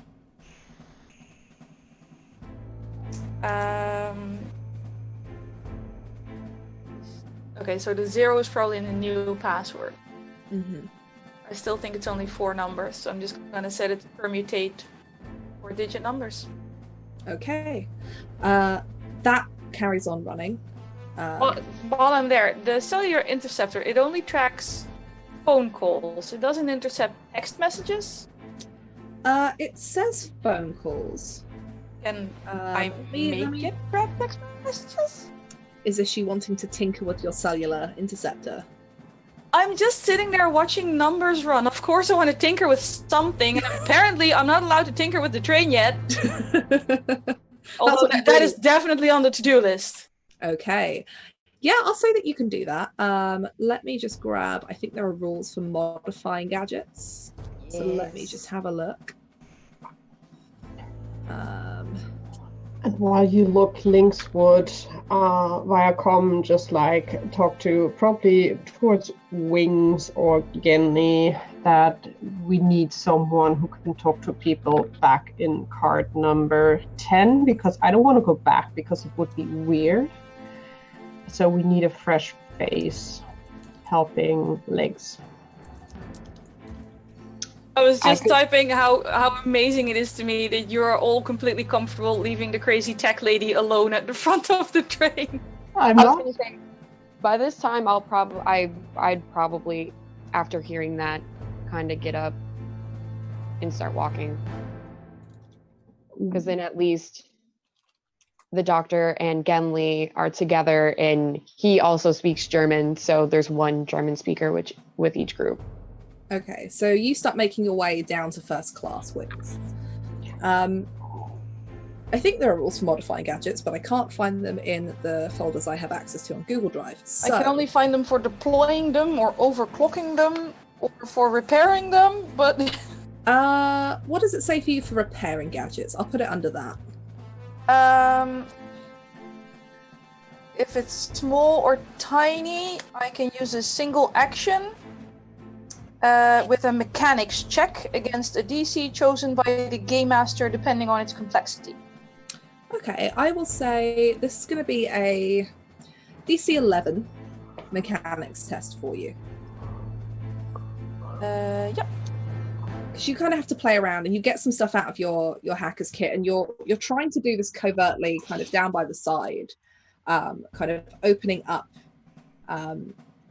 the equipment and fiddling around with it, and you're having to loop this to the augmented reality glasses in order to actually... As much as I can put on those glasses so I look less... I imagine I look a little bit like a weirdo with the amount of tech I'm carrying. Then again, it's not that weird nowadays. No, I mean, worst comes to it, you just pretend that you're an influencer on Instagram or something. Yeah, exactly. You know, traveling the world, taking in the sights. I rolled a 12 and I got +2 for 14. 14, okay, yeah. You do manage to modify it in order to receive text messages. You don't know how well it will work, how much you'll get, and you get the feeling it's probably not a permanent fixture. But you do manage it. Wings, you make your way into this cart, having come into first class, and it's very nice in here. There's nice aircon, and you can spot legs up at the front on what would be your right-hand side. Sitting in the seat beside us, you go up and you say hello, you be friendly. As you look over, the woman sat on the left is the woman who left the train car from dinner. She did leave with a glass of wine in what appeared to be a fairly tipsy state, but she sat here cross-legged, texting away, looking quite calm. No sign of the previous giggles that she had earlier. I'll probably go up and sit by Legs then, just like observing her, kind of keeping her in my peripheral. Yeah. Do I have to walk past her to get to Legs? She sat literally on the other side of the aisle in the same seat that Legs is in. Okay, then while I'm like passing her to sit, is it like 2 seats per side or is it 1 seat per side? Here it's 1 seat per side. Okay, then I'll sit in the seat in front of Legs, but as I go to pass, can there I just... are none in front of her. She sits on the frontmost seat, so you can sit in the one behind. Okay, I see it now. Yeah, then I will sit behind, and if possible, try to either like zoom in with my glasses or just kind of like get a quick glimpse to see just what's on her phone, if it looks anything important or not, so I can try and rule her out of doing anything creepy. Make me a perception test. Okay. Perception. And Lex, can you make me an infotech test, please? 13. Okay, you kind of sit yourself down in the seat, and you do that thing where you kind of stand up and shuffle around a bit, taking your coat off, trying to look over the top of the seat. As you try to look at her phone, you can see the screen, but you can't read anything on it. It's like the glass is mirrored at this angle, which is odd. Sorry, I was muted. I was saying, okay. I was just saying, whew, that makes me extra glad I rolled an 18. An 18. It's during this that you get a flash up and a ping that it has narrowed it down to 3 possible codes.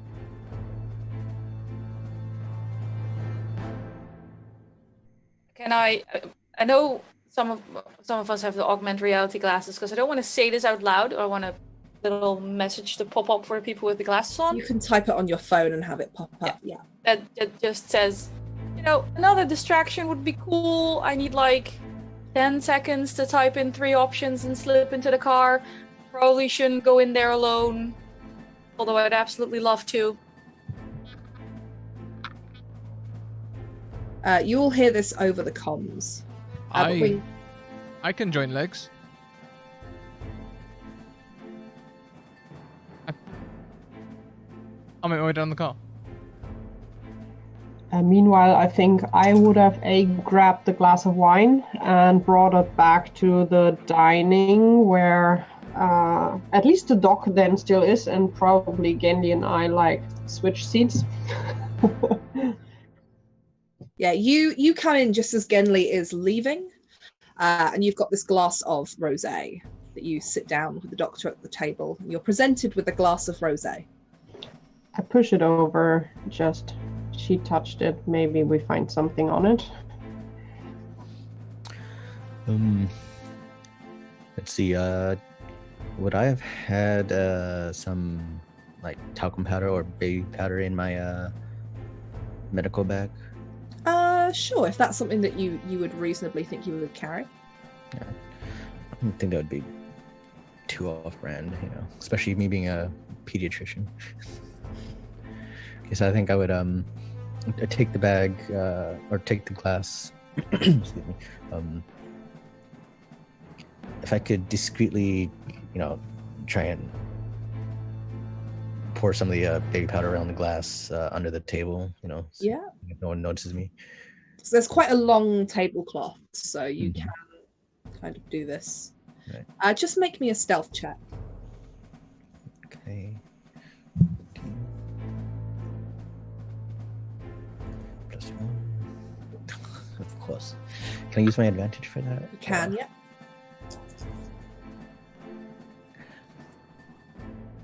Wow. Okay, so you put it under the table. You discreetly do this. As you do, the gentleman on the top table, you see that I've got signal back, and he leaves the car again, dialing in a phone number. And one of the other women at the table starts patting this other woman on the shoulder and says, Joanne, I'm going back. It's too hot in here now. I'd like the aircon back on," and starts kind of fanning herself with her hands as she staggers out of the car. Yeah, both heading for wagon number 9. It looks like it, yes. You imagine she's talking about aircon and being quite hot, and she was sitting with the other woman that has made her way towards there. So you imagine that if they are a group of friends, they are sat together. She kind of staggers off slightly drunkenly as well.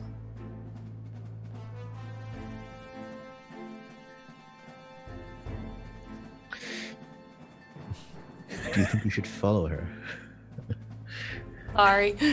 I'm sorry, I just have to say this in chat that we've got aircon doesn't help against hot flashes, Karen typed in, which is just wonderful.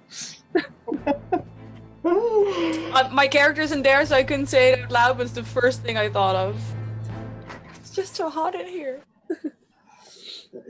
One of the ladies is still there, just one left, right? Just one left. She's she seems like the slightly more sensible, more relaxed one of the three. She's currently sitting back in her seat, sipping on a glass of Pinot.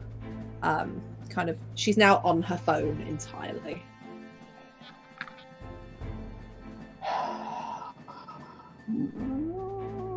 Looking at the dock. Maybe we should take a stroll towards the others. Okay. What do we do about the last one? Well, we still have the option that I stay here and you go back, because at least in the last wagon they know me. Doc, what are you doing with the talcum powder? Because you have managed to coat whatever bit of the glass you wanted to coat with it. Probably just try to put it back in my bag. Shake off all the excess and try to put the glass back on the table. You could take a picture of that. And maybe send that off to headquarters. Then I'd follow the other lady.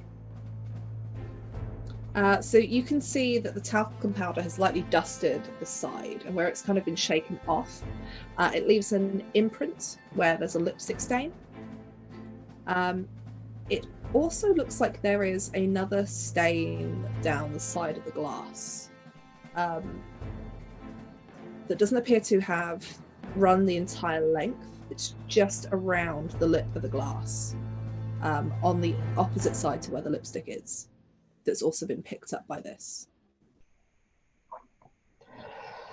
Okay, while the dog leaves, I will just take pictures in between, like facing out of the window, and then in between from the glass, just like not being too obvious. Probably in between ordering water, just in case one of the other wagons or one of the person of the other wagon comes back, they see I'm drinking water. And then I would carefully try to push the glass aside, maybe use like a napkin or so, and try not to smudge at least the lipstick part. Yeah, so you kind of dust off the rest of the talcum powder with a napkin. And it's at this point that you all hear the overhead announcement as the train begins to slow. We are now pulling into Hamburg. We will be here for a short stop before continuing on to Paris. And this is repeated in German, in English, and in French. So all of you at some point should be able to understand what's said. The train stops, and there's not too many people getting on here, it seems. But a few people do get on. Some make their way straight to the dining car, to the bar. Only 2 people get on in the first carriage for first class, so you don't know who gets on elsewhere. Who is now in the carriage with legs? Okay, so we have legs, wings, and Genli. Okay. You see the couple of people get on. There is a young man in his 20s or so, dressed in a business suit, that gets on with a small suitcase. And he places it in the overhead racking, sits down, puts a pair of headphones on, and gets comfortable. And there is an older gentleman who gets on, quite portly. He has a larger suitcase, which you see he struggles to try and get up into the luggage racks before one of the train concierges comes over and speaks to him. And it looks like he pays the same fee that the doctor did, and makes its way to the luggage section at the front, punches in a code. I'd very much like to try and see at least the start and end number, since I have 3 options, and maybe I can narrow it down to like the final one. Okay, make me a perception test. I love these dice. 21 again. 21. You do catch the first number is 0, and the last number is the 1. Okay. And you see as he pulls the door open, and it does, as he kind of pulls it, it does kind of open. It does that weird automatic close behind you thing that trains do. Mm-hmm. Like a slight delay thing? Yeah, so you know, like when you get on like a long distance train, like you've done one like London to Birmingham or something, and you open them, they open fine, and then they always awkwardly close with a delay. And your shoulder gets half stuck in them, but not all the way. Yeah, that. It kind of does that. And can I hurry to rush after him? Yes. I'll just go through the door behind him.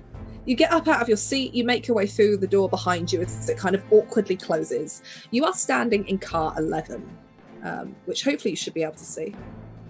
In here, there are a bunch of suitcases that are obviously too large to go on the luggage racks. There are a few pallets that appear to be wrapped up, probably some kind of cargo or shipment that somebody is carrying. There are a few wooden crates towards the back that you imagine might be stores of expensive wines or liquors, things like that. and there is a large black train case, almost something that you'd expect to see music equipment transported in.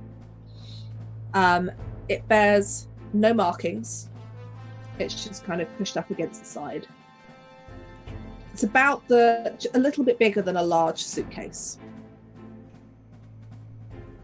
Okay. And the guard hasn't noticed me?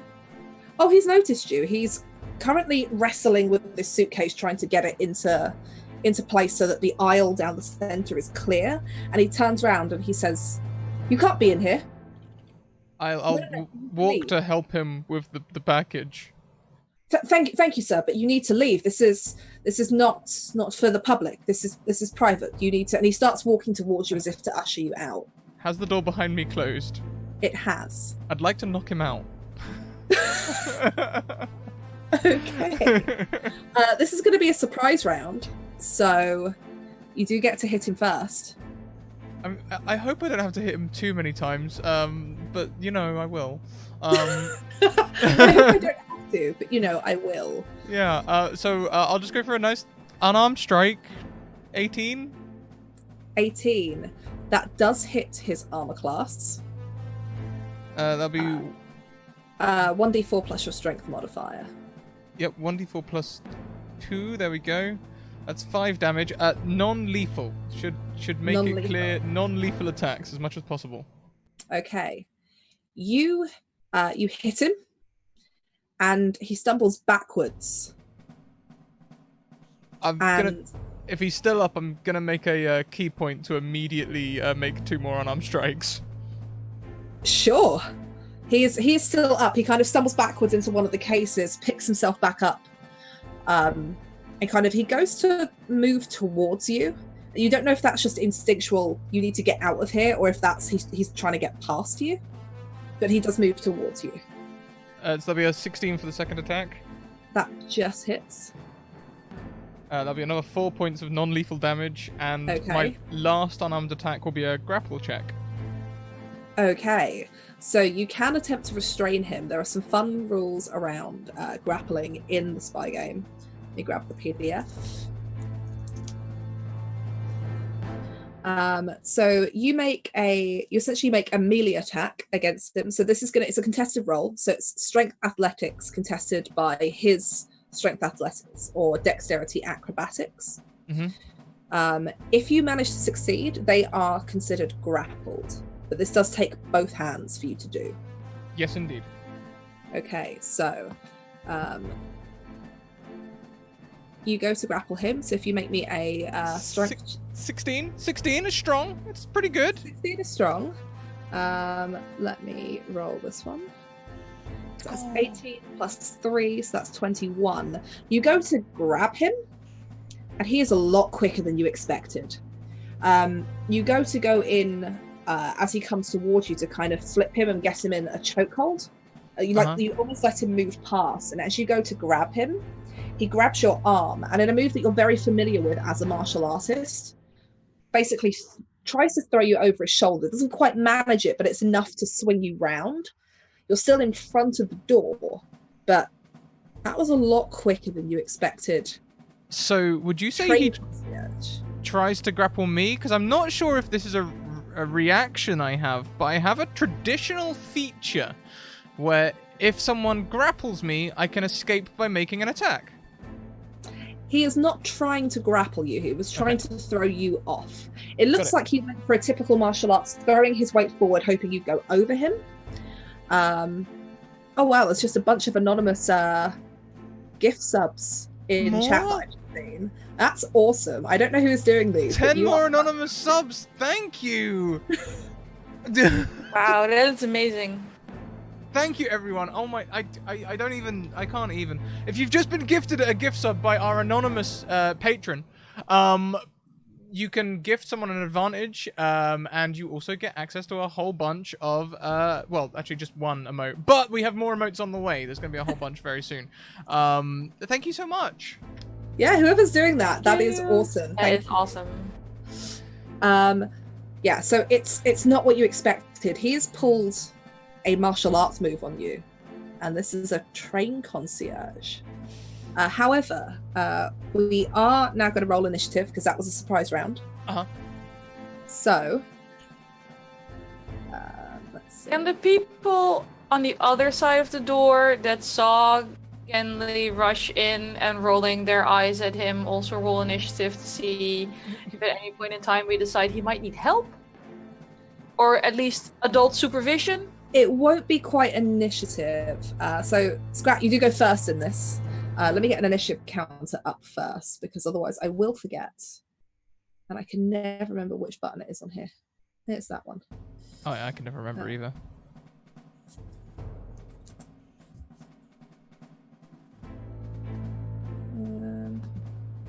Aha.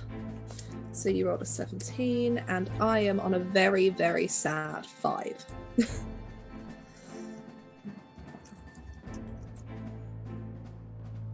I call him a train guard because I can't spell concierge. What we're going to do is we're going to jump back and forth between this combat and what elsewhere is going on the train. So, Genli, you do get to take the first turn here.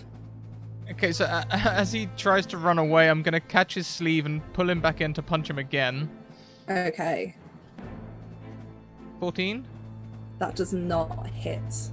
You grab him by the sleeve and you go for a punch to the stomach to double him over, and your hand hits padding that in your head shouldn't have been there. And in that split second, you realise he's wearing a vest under this uniform. This isn't a concierge at all. I'm another key point. I'm spending another key point. 2 more attacks. 21. 21. That does hit. This time I'm hoping for a hook kick, back of the head. 6 points, max damage. Wow. 6 points. Okay, yeah. So you've pulled him down. He's not quite over, but you swing round and you hit him, striking him, and he knocks forward into that large black train case. Mm-hmm. Kind of picking himself up, using it to push himself back. Do you get another attack with your key point? I do. I'm not going to grapple anymore. I just want to knock him out. Okay. 14's not going to do it. 14. No, you go again, and he shifts out the way, and you end up putting your fist into this train case, where you get a thunk. Slightly hollow thunk, like there's not a lot in here, but there's padding of some kind. It is now the train guard's turn, however, and let's see. He's going to go to grab you, and as he attempts to kind of grab you and pull you closer, he reaches in behind his uniform and he pulls out a pistol. And he's going to spend his action. He's essentially going to try and intimidate you with this. As he pulls it out and says, "Not another move."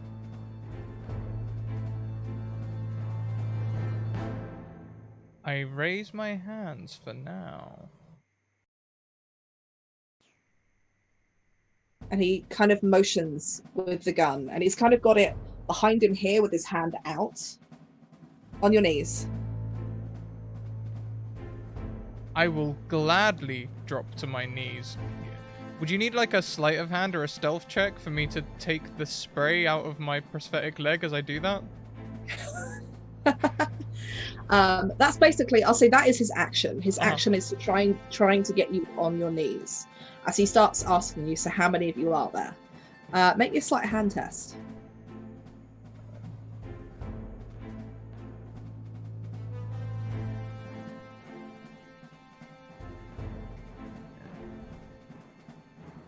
Oh, not the best sleight of hand test. You, as you're doing this, kind of, you go to get low on the ground, lowering your hand. And we're going to jump very quickly back over to what's happening just outside of this door. Wings and the legs. You've been sat here, you now have the code.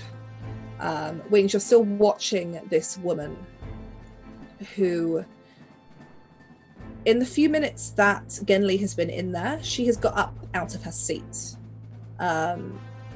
It looks like she's going over to a bag a couple of seats behind you, up on the rail, pulling it out and slipping something in.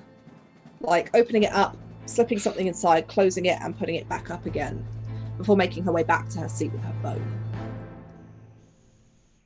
Is there any way that I can, I was trying to figure this out earlier, like what the VR glasses can do.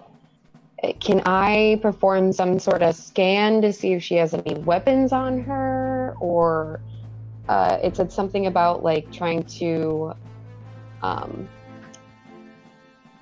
trying to find it. Yeah, Like you can. assessing threats or something like that. Yeah, I'll let you scan for that. It'll be an info check. Okay.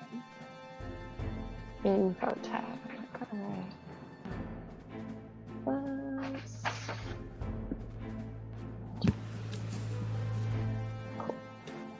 20. Yeah, so you start to scan, and it's not so much like it's beaming something out, but it's you're basically visually scanning her body and then zooming in any odd bulges.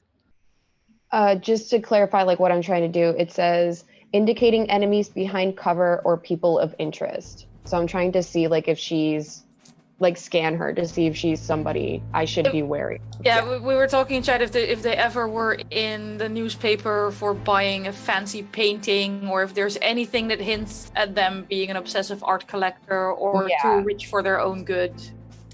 You don't get anything about them being an art collector.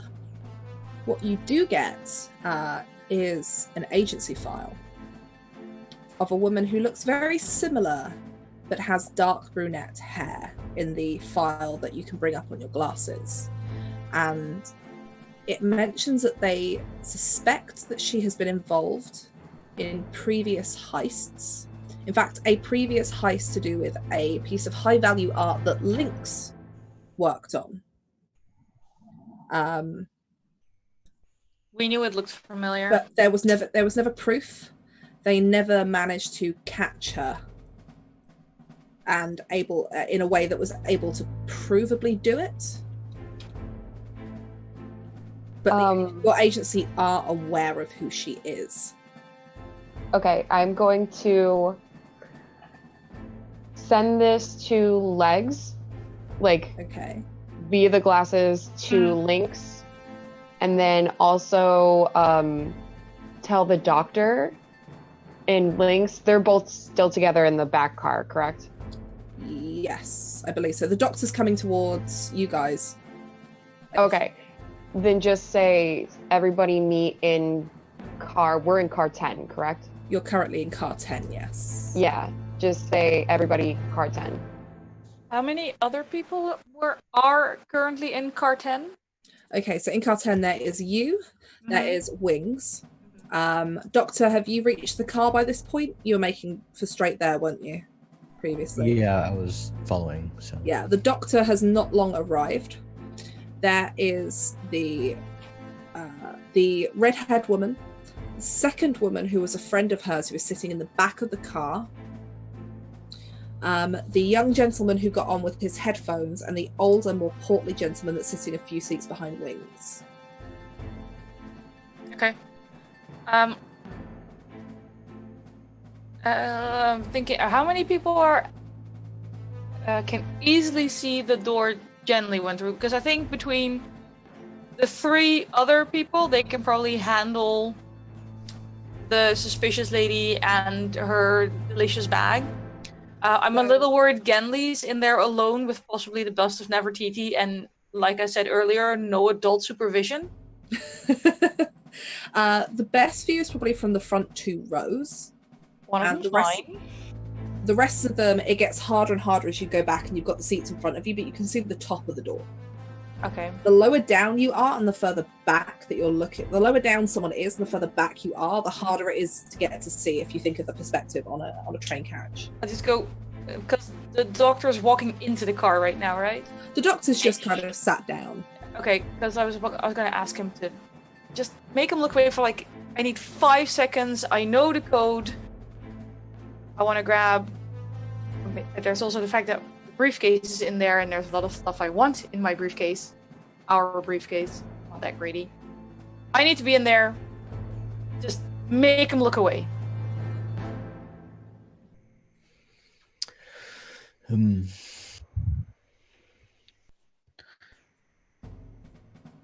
mean, I could do the same thing that I did in the in the museum and just accidentally try and dump my bag, but I'm not quite prepared for that. Are we just trying to distract everybody, or just that specific lady?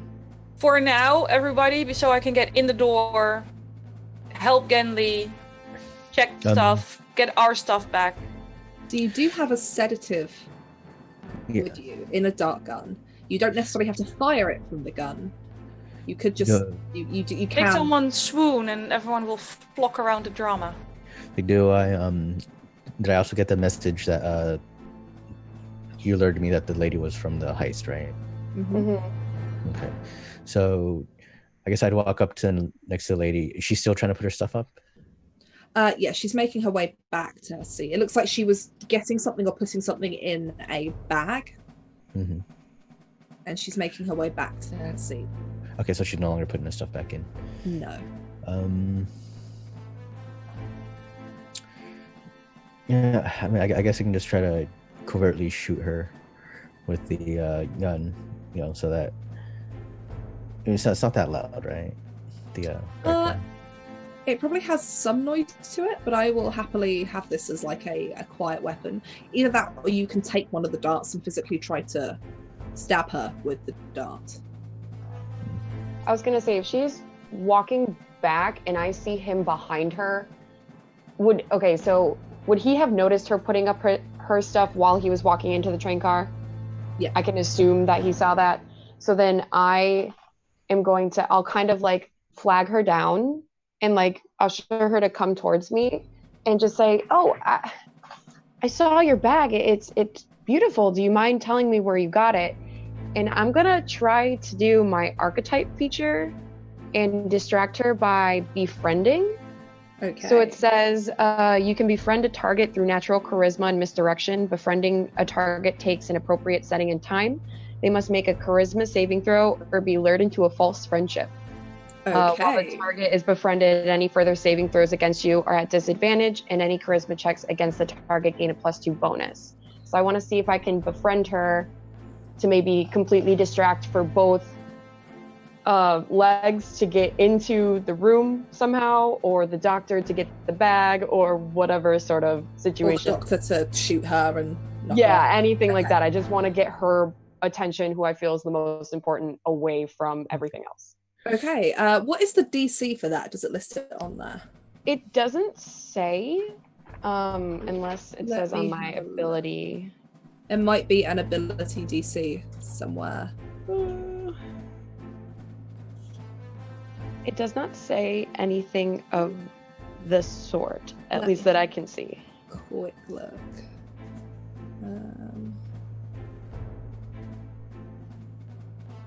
My computer has started to open things up randomly.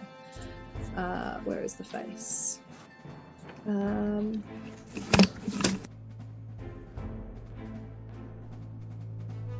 Yeah, not quite sure. Okay. In which case, what's your charisma modifier? It's a +3. I have a 16. +3. Okay. We'll go with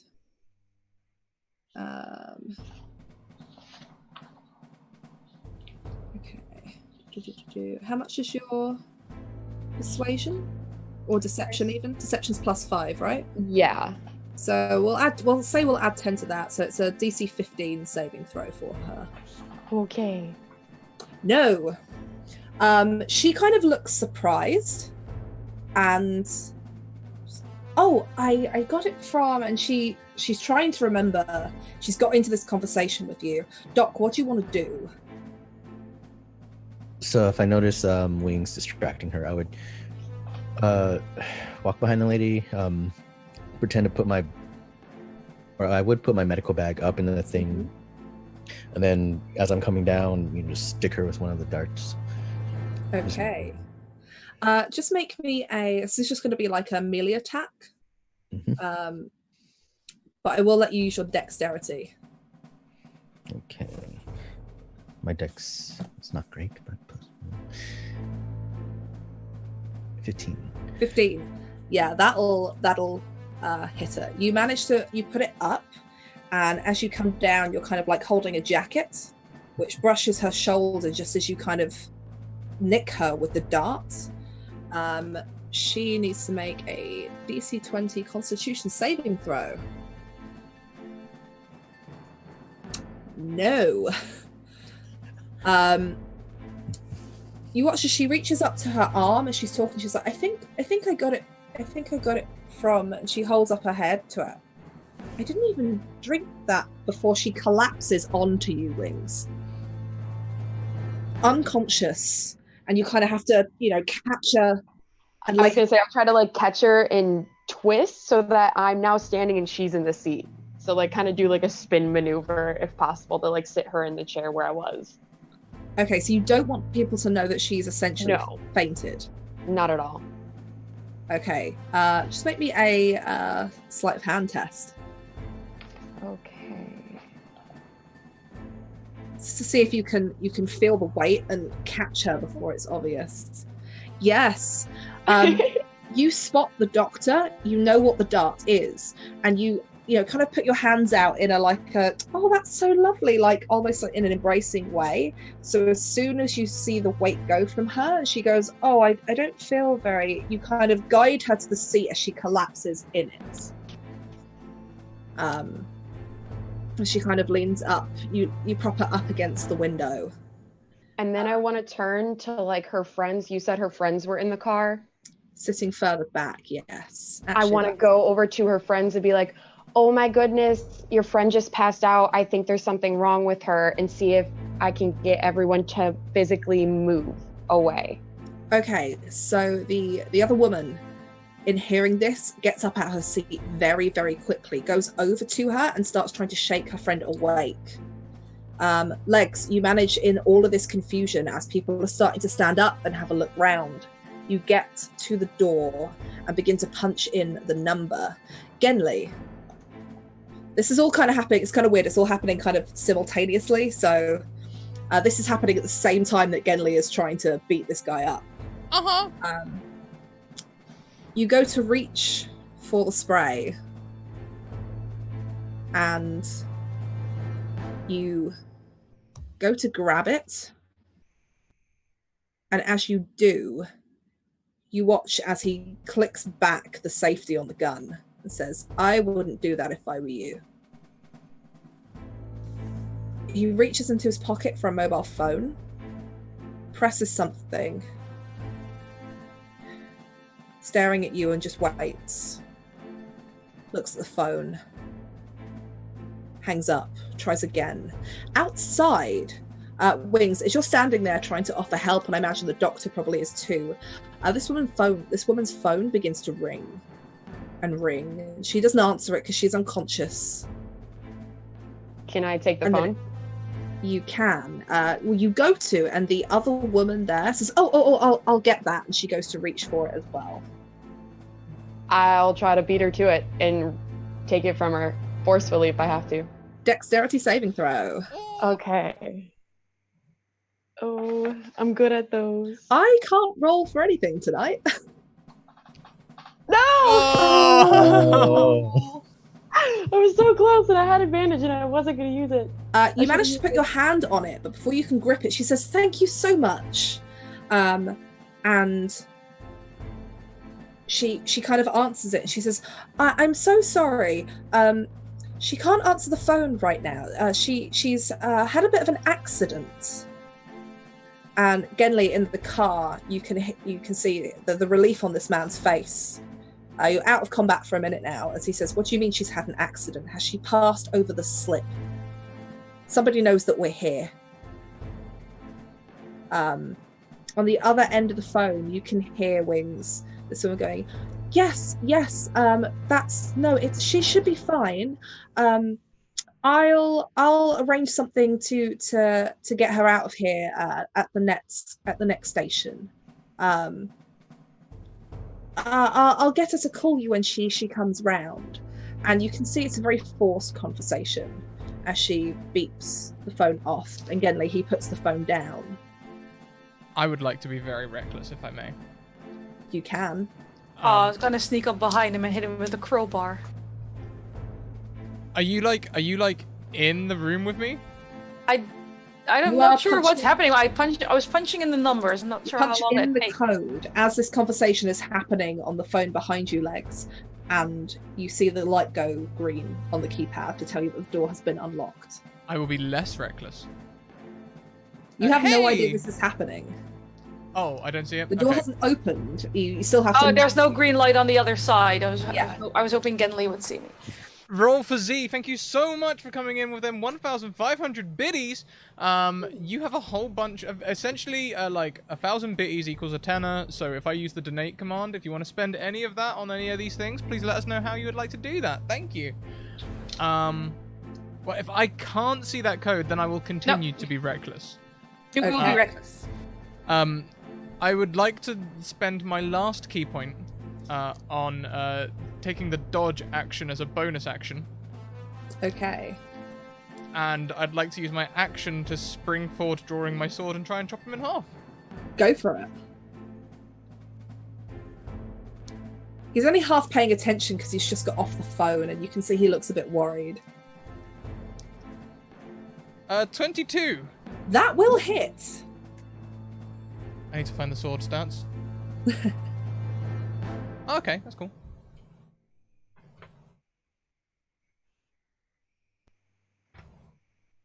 Uh, 5 points of the sword. 5 points of the sword. You knock the gun that way, almost as a dodge, taking yourself offline from it, so he can't actually fire at you as you come round and up with the sword. And you manage to catch him up under the arm, where the vest that you now believe he is wearing doesn't protect him. And you watch as a huge gash opens up as he drops the gun, reaching for his shoulder. Lex, just as you open the door, you see Genli in this huge upper arc with his sword. As you open it and slip in, closing it behind you so that no one else in the train car can see what's going on in here, he starts to shout.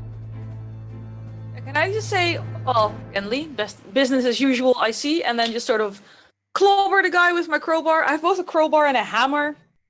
I'm not dual wielding. I just want to take the crowbar and just sort of.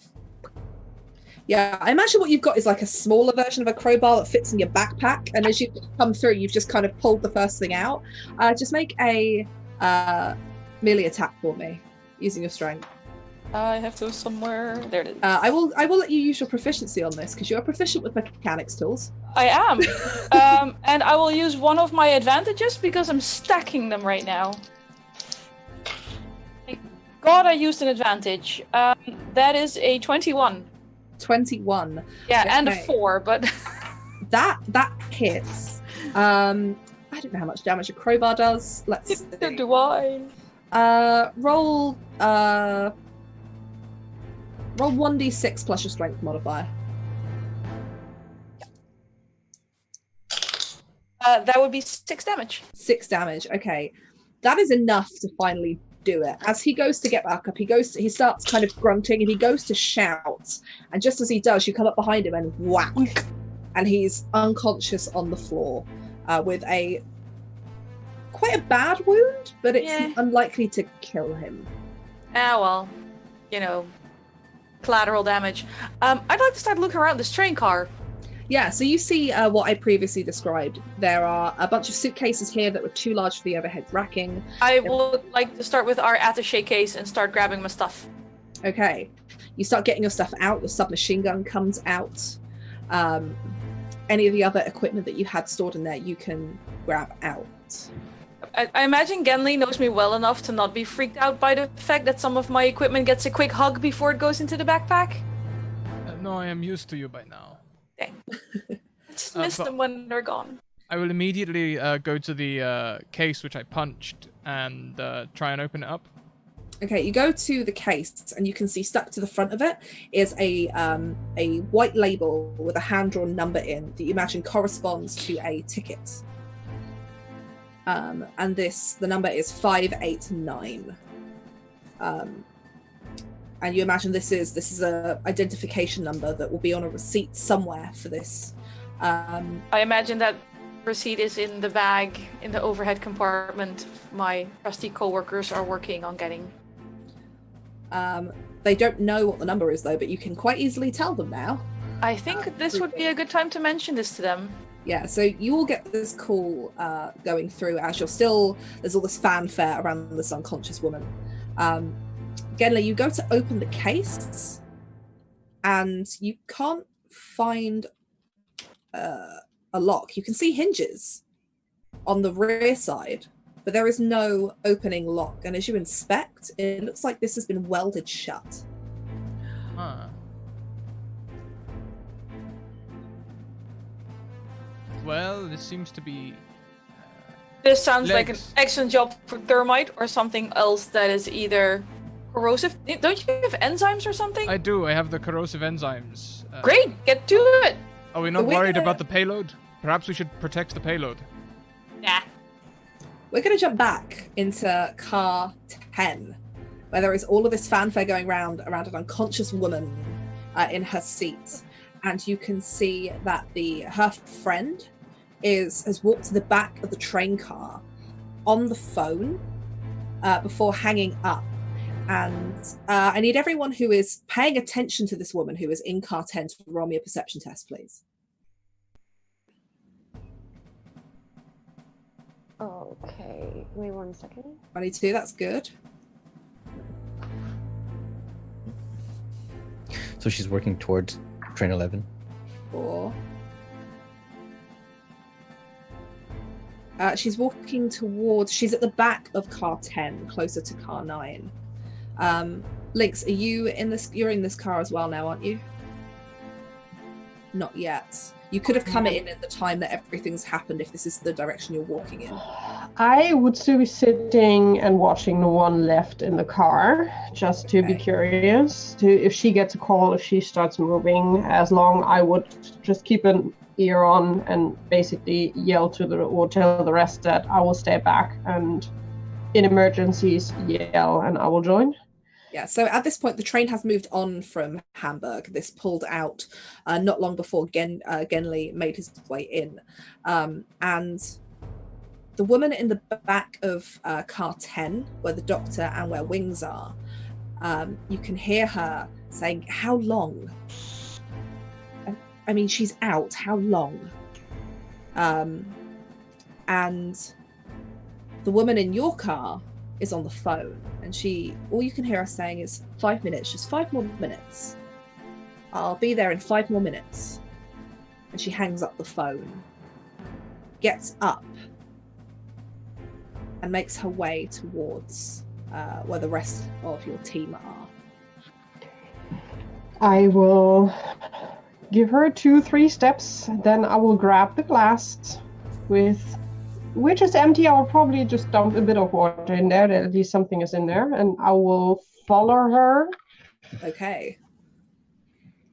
You follow, and you make your way into this now kind of slightly busy train car. There's an unconscious woman, a couple of people are talking about it, and the 2 friends of the woman are standing towards the back of the car, nearby where one of the doors are.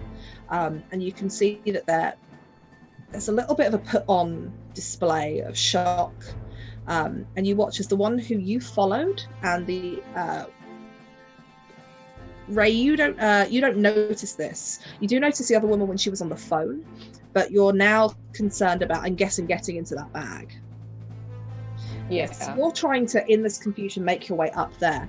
But Doctor, you do notice as she walks up to the young gentleman with his headphones on.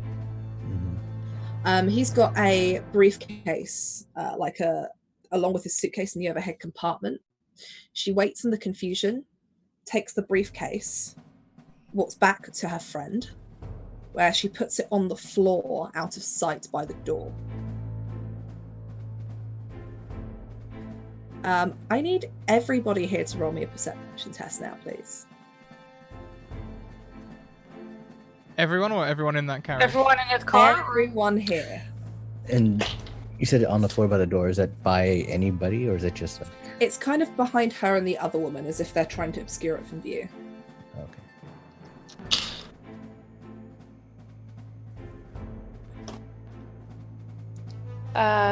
Right, you can't see my die. I have 20. 20. Natural or Dirty. okay?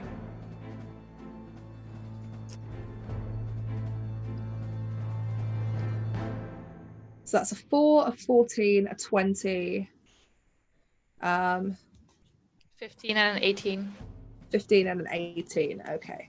So my roll 20 is being really weird, and that it's not bumping stuff up; it's just kind of sitting weird.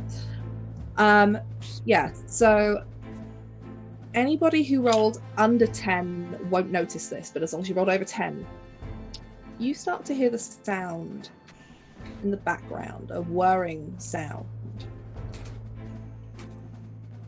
And anyone who rolled over 10 will recognize the sound as a helicopter. I'm so excited right now. Is it close? Is it coming closer? It's getting closer. Wings. Guys, I think we have an exit strategy for the other people. Wings, you are currently trying to get to the bag. Are you trying to be sneaky about pulling it off the shelf? Yeah, I'm gonna attempt at least to be sneaky at first. Okay, make me a sleight of hand test, please. And I'll make that with one of my advantages. Okay. +3. Yeah! Natural 20. I'm not even going to roll to see if they see you. In all of the confusion, the doctor goes to reach for his medical bag, doing, I'm assuming, maybe the I'm the doctor thing. And as you pull it, you slip the bag out behind. Perfect timing, the two of you having worked together before. And you get the bag down, you put it on the seat in front of you as you shift over a bit. You reach around, and sitting in the top of the bag is a receipt. And you recognise the numbers written on it. They're the numbers that you've just been told by Legs that are on the train case in there. It is at this point that you hear gunfire from the back of your train car. People start to scream. Everyone hits the decks, except for the two women, one of which has just shot out a couple of the lights in the train car, causing panic. And you watch as she pulls, she smashes the glass with the butt of the gun for what looks to be a manual release for the doors, and pulls them open, and suddenly the wind in here picks up massively. Legs and Genli, you can hear this sound as an alarm starts ringing. And the sound of that helicopter is ever louder.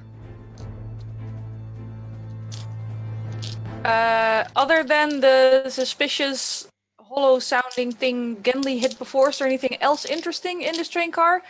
I don't want to spend a lot of time looking around because I'm also grabbing my submachine gun and prepping her. Yeah. Not particularly. The train case is the most interesting thing now that you know. How big was that? The train case, it's about this big. Great, Genli can carry that. He's a big, strong man. As soon as I hear the helicopter, I'm taking them corrosive enzymes and slapping them on that weld. Yep. You slap them on the weld. Let's have a look and see what the corrosive enzymes say. Roll me 3d6, please. So would I be able to tell... I mean, I oddly enough, I am proficient in helicopters. Would I be able to tell big, small, quick, here to pick up... What was the chat? Pick up the entire train car and fly off with us in the train car? Let's see. I've got to try and find this in here now. Thank you to James who wrote this for me, specifically for this. Yeah, he just confessed in chat. He did it just for this game. Just make me a mechanics check and apply your proficiency bonus if you're proficient in helicopters. I am, and I shall.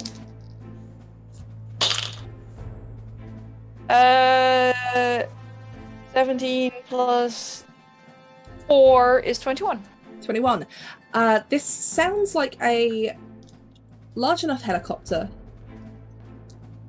You can tell by the sound of the blades, by the fact the gunfire doesn't sound like it's come from a helicopter, that this could be civilian. It hasn't got that big, beefy, heavy military sound to it. Yeah, we're not talking Airwolf, we're talking civilian, but with people who have plans. You assume so, yes. Yes. 13 is what you rolled, was it, Genley? Yeah, it starts to bubble away at the welds, but it's going to take a minute to really set in. I would like everybody to roll initiative, please. Okay. Yeah. And just shout out what you get so I can add it here. I'm so sad I didn't get an RPG. I'm even proficient in ranged explosives. You got a 6. I got a 20. Oh god, I got a 1. But plus 2 for a 3. I think I have. No, it's there. Oh, my sparkly dice failed me at last.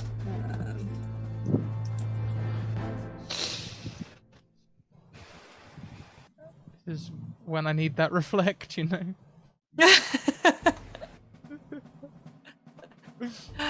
A 1 even with your dex modifier? No, that makes it a 3, but I rolled a 1. Okay. I'm just really disappointed in the sparkle unicorn that has been saving me so many times tonight. It's failed me in the end game. I'm going to keep Genley's previous initiative, and I'm going to roll a couple of my own. That is not good. Ooh, that is excellent. Thank you. We'll take that. We'll take that. So that brings it to 4. Ooh. That's a 20. If I'm like way last in initiative, that gives me enough time to plan a way to use all 3 of my advantages and inspiration points to find a way to crash the helicopter into the train. Or the train into the helicopter, I'm not picky. Okay. And that's a 5. So... Oh, No, I've had a other way. terrible idea. I love terrible ideas. Do it. So, top of the round is the second woman, so the one who's just joined the car, and Wings. So this is a woman who has just fired the shots off and pulled the manual release for the doors. She's got a pistol in one hand as she's picking up a briefcase in the other and currently handing it over to the other woman. I'm going to draw out my light pistol and point it at the lady and say, I wouldn't do that. Put the briefcase on the ground. And I want to intimidate her as my action. Okay, make me an intimidation check. Okay. Oh boy. Okay. I think you also have advantage, right? Yeah, but I'm trying to save it for a potential intense moment. I want to see how far I get with this. Because I only have one left.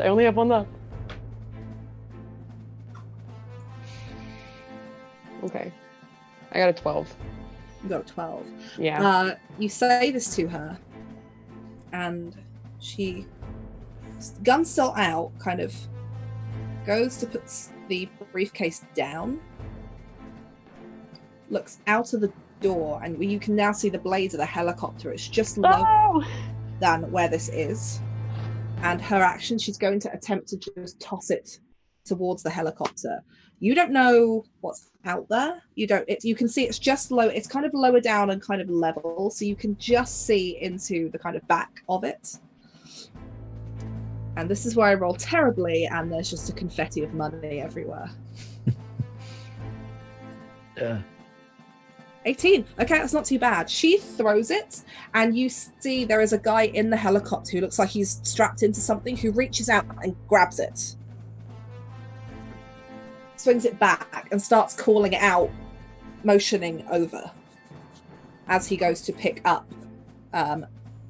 something on one of the seats. Would you like to move at all? I will copy everyone's tokens over into this bit. Cool. Not entirely sure where everyone is, but copy. I'm gonna say I'll probably just move, keeping my gun pointed at her, move like 5 more feet towards her, just like kind of inch. Okay. Let me find a quick token.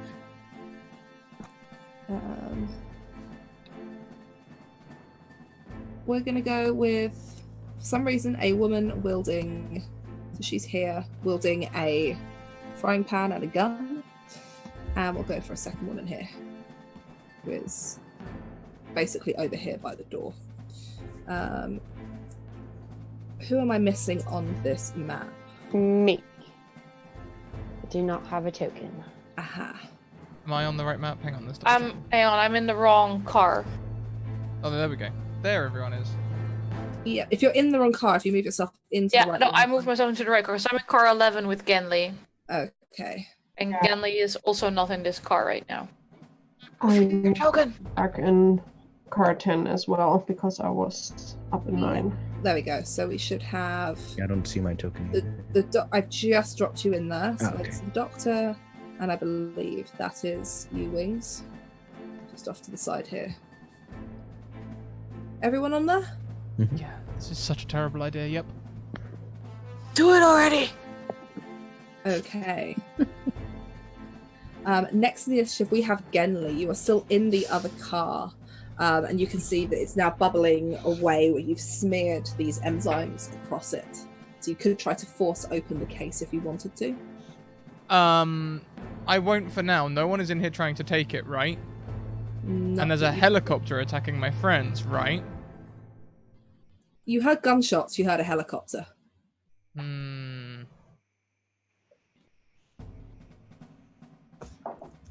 Maybe I should do a sensible thing then. I'll try and open the case. Okay. You can probably use the legs as crowbar. Fine, he can borrow the crowbar. Just make me a strength athletics check. Strength athletics.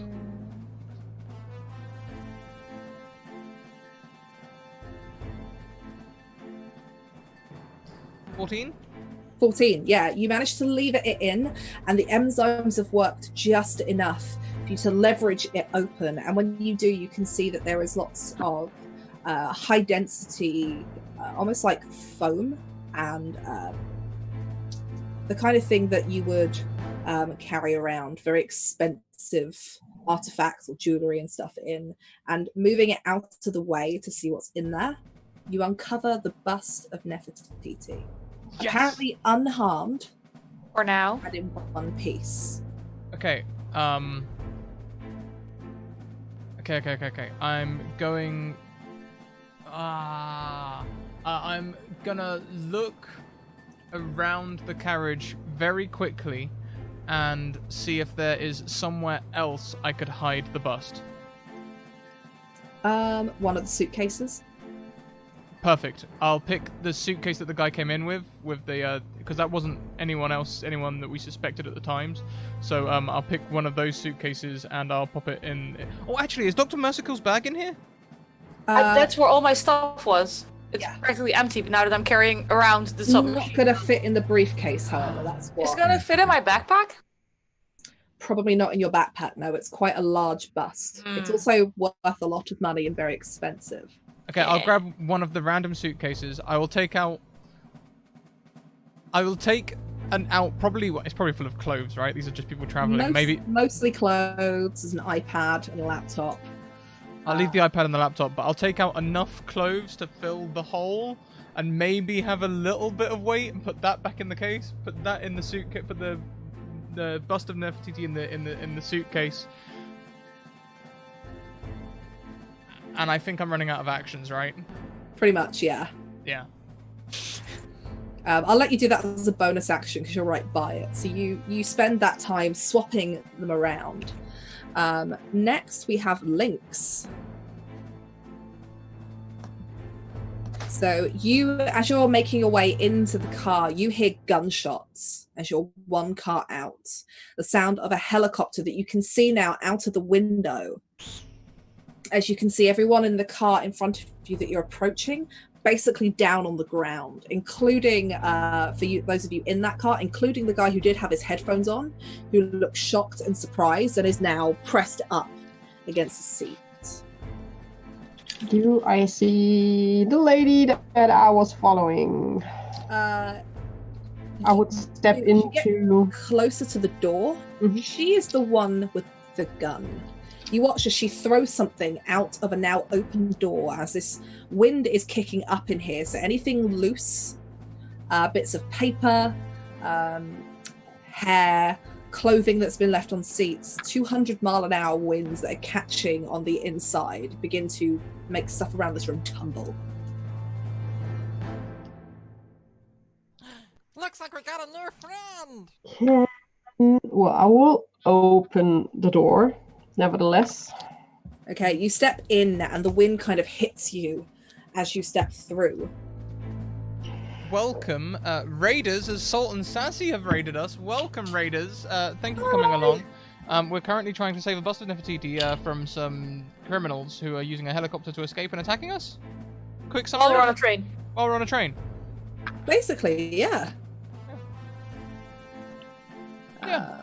Can I do... I'm not sure if I'm allowed to do two things. You can decide. A, I want to throw the glass in her, in her face to distract her, and use my taser to taser her. I'll say that because you're not trying to hit her with the glass. You're just trying to throw the contents. The water in her face to just startle her a bit and then taser.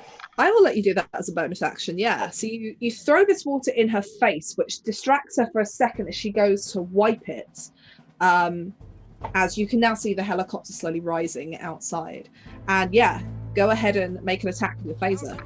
Oh god, is that a ranged or a melee? I think it's your taser, I think at this point, is probably melee. Okay. I think.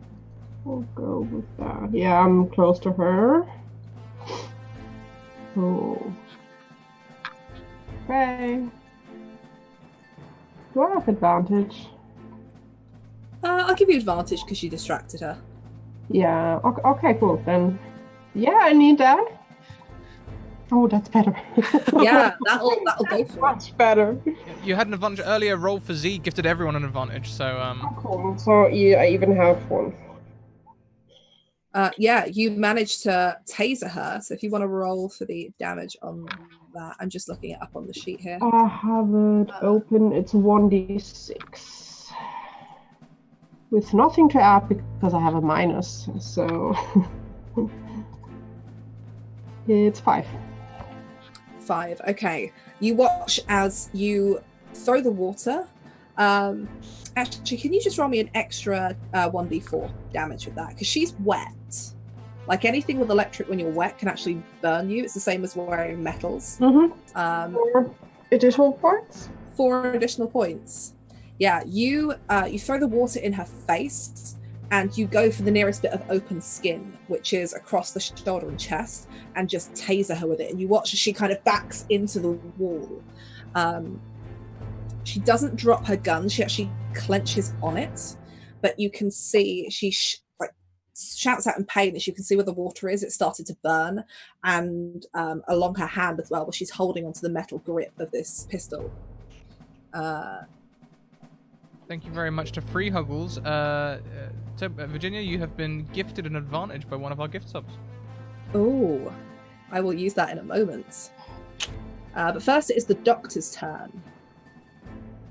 Right. So you are caught up in this as well.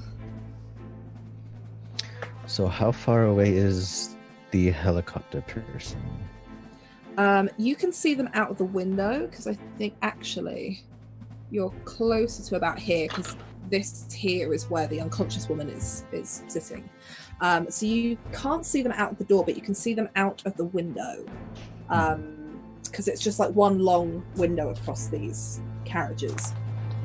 And you can see there is one pilot, and there is somebody in the back who is in the process of setting up what appears to be some kind of machine gun. My people. Okay. Am I able to? So the door is still open where she threw out the briefcase? It is, yeah. Okay, So that's this door here. Okay. So if I could run... there's no space there, is there? Is there space for me to take a shot outside the window? Or the door? You can, but I'm going to say you're going to be at disadvantage because you've got the two women here. Okay. Right, then I guess I'll use my advantage to offset that disadvantage. Can I do that? Yes, absolutely. Thank you very much to Katie Faze, who's also raiding us. Welcome. Thank you so much for the raid. Yeah, we're on a train being attacked by people in a helicopter who are trying to steal a thing that we're not letting them steal. I don't know how big a huge helicopter is, but it looks like this. I've just found a helicopter thing, so now there has to be one on here. Right, so I'm just going to try and shoot the guy who's setting up the machine gun. So let's say I have a light pistol. It's +3 to hit. Does that include my dex score, or? It should already be included on there. Okay, so it's just +3 to the gun. All right. That's an 8. That is an 8. That does not hit, I'm afraid. Yeah. Oh wow, we've got a bunch more anonymous subs. That is awesome. Oh my god. Another 10. Thank you, anonymous gifter. I have a suspicion who it might be. I have a suspicion. Thank you for the anonymous subs. If you've just been gifted a sub, you have an advantage to gift. If you want to save it for another time, you can, because we are getting towards the end of today's session. Also, thank you to Otherdoc, who has also subscribed at tier 1 for a whole year. Thank you so much. You get the 1 year chat badge. Congratulations. Thank you, everyone. And Good. Here's your lesson plan. Yeah, unfortunately, that is a miss to hit. It's just too difficult. You tried to take the shot, but the wind outside is so fast because of what you're traveling. The bullet doesn't even hit its mark. It just curves off somewhere down in the distance, and you kind of hope it hasn't gone through the window of one of the other cars. You want to be a mage or a fighter? It is now I can show you how to be a shield. the helicopter's turn. I've kind of rolled this into one. The helicopter is slowly rising, but I'm going to use this to actually take a shot with the guy who has the machine gun. If I can click on the right page here. So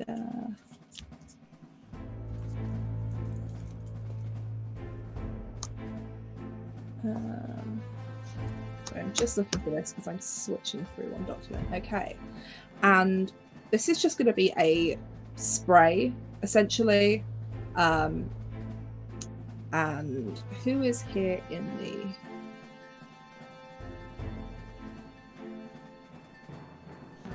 I'm just going to roll. They're not trying to hit anybody in particular. They're trying to just get everyone to get down. So it's like a spray across the top windows of this train. And that will hit. You watch as bullets pepper the outside of this window as it begins to crack and then shatters inwards in some places as this glass comes flying towards you. The train guard is unconscious, so we'll take him off. And now it is the other woman's turn, which is this one here. Doc, you are right in front of her. And as you miss the shot, you watch as she looks overhead, at first thinking perhaps you were going to try and shoot her. And she's going to attempt to make a jump for the helicopter, which is now kind of setting back and trying to kind of get level in place with the train. Let's see. 8. I am going to use that advantage. 6. No. She goes to go out and go for a clean jump to the helicopter, grabbing onto the hand. As you can see, she's done the math in her head to jump, and she misses, narrowly managing to catch the rope that's trailing, but she's struggling to hold on. As it's not the impact she was expecting. It was a scramble and grab, but she is there. Karma. It's now the legs, which I've accidentally just deleted from this. Oh, great. That's fine. So I want to go out of car 11 into car 10. Is a square 5 foot? Square is 5 foot, yeah. 5, 10, 15, 20, 20.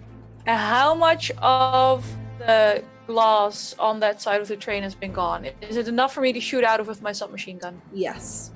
Great. Then I would like to use my advantage, and I would like to use the burst fire setting on my submachine gun and aim for what I hopefully know is a weak point in a helicopter, being intimately familiar with it. Let me have a look. So I can't see that a weak point has been added on here. Let me just bring up the quick start super quick. That's fine. I'm still getting used to all the vehicle rules. I didn't read the rules at all, so I'm relying on you. Yeah, so there are some pretty awesome vehicle rules in the game, so that you can have awesome chases, and you can actually like attack vehicles specifically for their weak points. I think it would be amazing if I could use a train to chase a helicopter, but it seems a little unlikely, so I'm just gonna try and shoot it. Let's see. So vehicles, obviously, they have a size. They have an armor class. They do have hit points, but they also have something called a damage threshold. So it means you have to do so much damage before it'll actually take any damage. So in this case, the damage threshold of this helicopter is 5. So you have to do at least 5 damage or none of it sticks. Okay. And what does burst fire do on a submachine gun? Because it says special burst fire. Burst fire. But I don't know what it does. I will just find that for you. I was about to say, I swear, normally I read the rules, but that is such a blatant lie, I can't bring myself to say it. That's okay, let me just grab it up here for you. This is one of the special rules. You would think that, because I proofread this, I would know where everything is. So you can spray a 10-foot square with a burst of bullet fire within each range. Every character, friendly or enemy, needs to make a DC 15 dexterity saving throw or suffer the damage as normal. This takes up 2 attacks of ammunition. So every time you fire, it uses up ammunition. And when you hit the reload limit, you need to take... Oh, thank you, James, for adding that in. James is on this Google Doc. He's added in a weak point as the blades. Oh, that's nice of him. So yeah, you can aim at the blades if you wish. Yes, I think I would like to do that. Okay, so... and I'll use one of my advantages, like I said. Yeah. Get the bastards! Oh, I'm so glad I took that advantage. Submachine gun +4 to hit for 22. 22, that will hit. Great. And then I do a d10 +2 piercing damage. For 9 damage. 9 damage, okay. That meets the damage threshold, so it does take 9 damage there as you spray off a bunch of bullets. And I just want to double check that nothing else special happens when you hit a weak point. In here somewhere.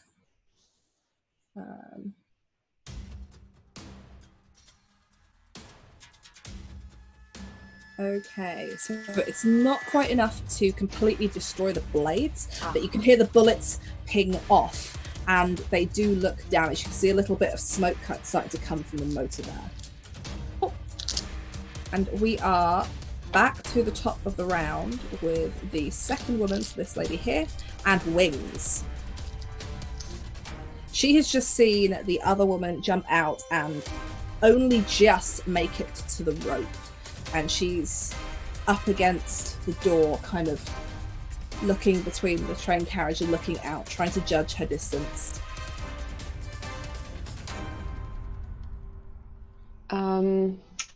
Okay, so there's the one that's judging her distance. There's the one that threw. Yeah, she's out here. Okay. So the one judging her distance is the one that threw the briefcase out. Okay. I'm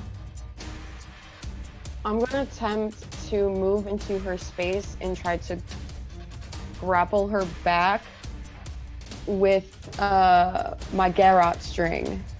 I'm gonna try to grab her and pull her back. Okay, so make your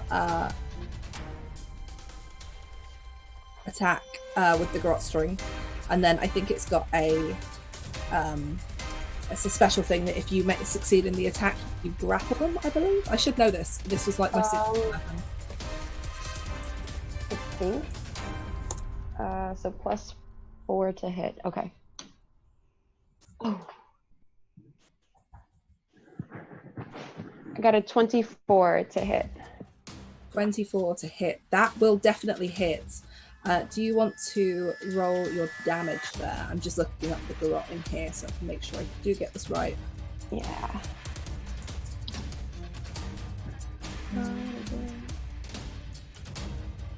Finesse special grappling. For 3 damage. 3 damage, and you do grapple her. As you get the garrote string around the lower throat, because I imagine you're not trying to kill her, but it's just, right. It's just tight enough that you get it round. It causes her to lurch, and you can put an arm around her neck as well, and keeping the garrote string tight with the other hand.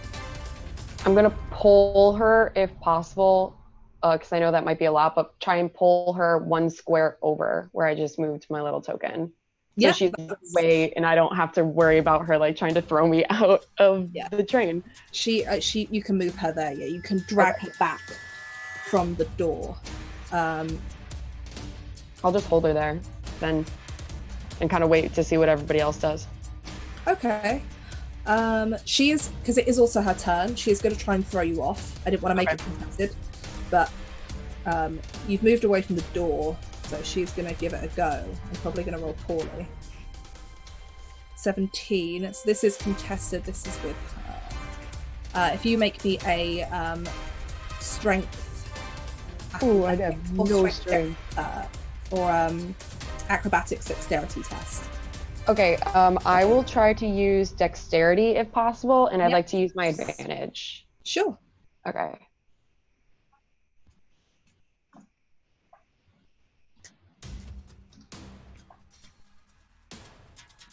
Crap. 11. No, so she does manage to shift out of the grapple, but she is still away from the door, so you still got what it is, you just don't have control of her anymore. Genly, what are you doing? Lex has gone running out, and the door is kind of doing that awkward close behind her. I'm gonna let it do that because I'm gonna do something really stupid. It's time. There might be a little bit of meta knowledge, but who cares? I'm gonna take the rope out of my bivouac sack, tie one end around me, and one end. I see pallets, right? You do. And the pallets are bigger than the window, right? Sure. Well, there aren't big windows in here. There's a couple that lets some light in, but not much else. Oh, okay. Anything I can fit through? Oh, you can fit through the windows if you can break them. Excellent. Yeah, This train is traveling very fast, though. I will need healing. I like to tie the other end of the rope, one end of the rope around my waist, the other end of the rope around a pallet, and I'd like to attack the window or try and kick it out. Okay. Just want to remind you that as part of your thing, you did have the suction cup climbing gear as well. Lynx take those? Lynx has got those. Okay. So, yeah, make me just make an attack against the window. I'll use my advantage on that. 21. 21. Yeah, so you take the butt of your blade and 2 hard hits. The first one cracks it because you're pretty strong, and you take both hands going for the second one, and you watch as it shatters. Now, you'd expect it to shatter outwards, and some of the glass does, but the sheer amount of wind blows some of it back into your face. You are going to take a little bit of damage. I'm sorry. That's fine. I'll do the cool thing where I sort of like turn my head slightly as I take the damage. Yeah. Okay. It's only 1d6. I need healing. 6. Oh, Sam has passed on his 6 rolling to me with d6s. So 6 points of slashing damage as most of the glass goes backwards.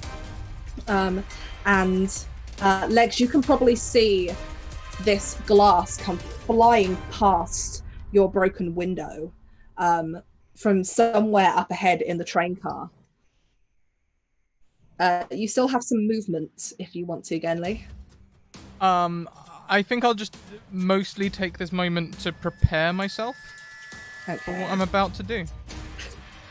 So you take a moment, I imagine, kind of clearing out the rest of the broken glass so you can hold up onto the window as it's, you know, this sheer wind in your face. Let's see. Lynx, you're up next.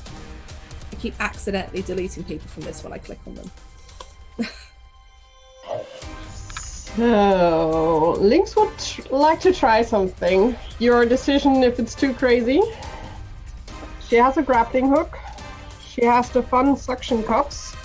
I guess the train is still going, so we are passing by like some signs and things like that. Mm-hmm. She would take the full rope length. She would throw one part with the suction with the cup at one of the signs and try to throw the grappling hook at the helicopter. Just to see if it works. I'm not sure how strong they are, but at least to give the helicopter like a little bit of a yank. Okay. I mean, if anything, the grappling hook and the blades might cause some damage. So that would be her goal too, because there is also the highest chance that it can stick. Okay, I'd like you to make me. So I'm gonna do this as one throw. So if you make me a just make me a dexterity test. Okay. Efficiency bonus. And I will use my advantage on that. That's okay. Roll. Dex. That's an 18. Yeah, 18. Okay, yeah, we're gonna go with the 18, not the natural. Yeah, so it's really hard to aim, but you kind of whir it round and you throw one end out, and as soon as you feel the tug, you kind of swing the grappling hook out and let go towards the helicopter. I would like you to roll me 2d6, please.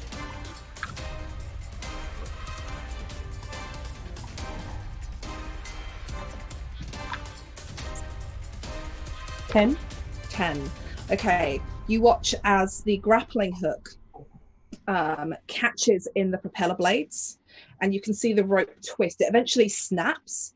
That suction cup is not strong enough to pull the helicopter back, but you can see there is more damage to these blades now, as eventually the helicopter, I'm going to roll a d6 to see which direction the grappling hook gets thrown off in. So I'll roll a d4. So 1 to 3, it goes off away from the train. On the roll of a 4, it comes into the train and hits whoever is directly in front of the doors. Let's see. Obviously. 4. Okay, who is directly in front of the doors? That will be the woman and Wings, I believe. Oh my. So we're going to go with just a single d6. To be honest, I think I would be right in front of the door because I would need to stand in the door to pull the throwing thingy off, and Wings pulled the lady back. That is true. So actually, it will be yourself. Make me a dexterity saving throw, please.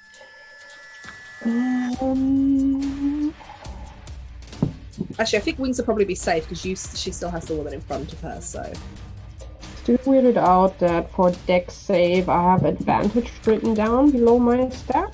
Does that mean I always have advantage on dex save? I believe so. Because there's nothing written down on that. But let's see.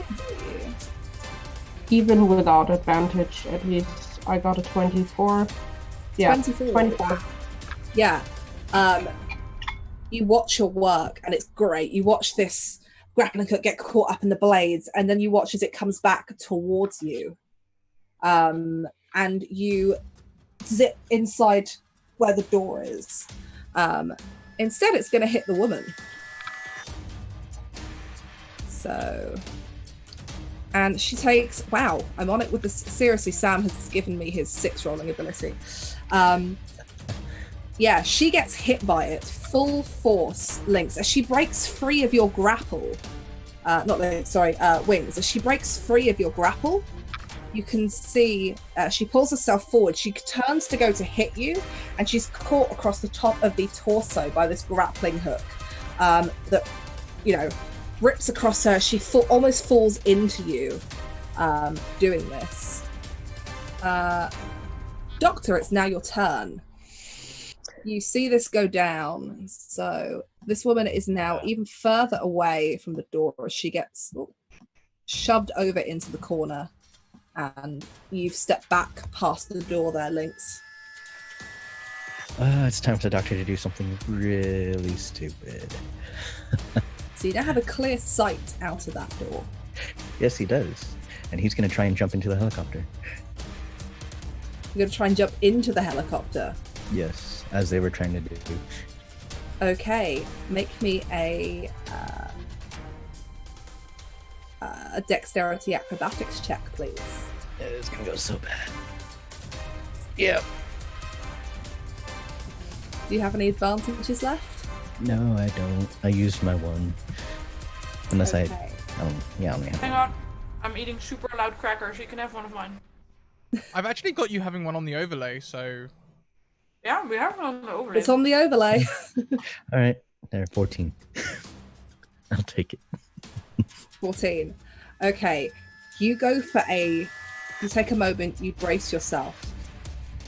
Anyone who is there watches as the doctor jumps out, reaching for the helicopter, and you just catch the top of that rope before the side wind pulls you upwards. You're actually higher up than the other woman who jumped out previously. You're right by the edge of the doors, and as you look up, there is a man with a machine gun. Yes, there is. You have some movement still, so you can attempt to get up into the helicopter if you like. Yeah, I'll do just that. Okay, you manage to pull yourself up in. Unfortunately, it is the helicopter crew's turn. You are too close for his submachine gun, so he's just going to swing out, and it's kind of on a little, mount. He's going to let go and swing out and just go to swing for you. So it's going to be a melee attack.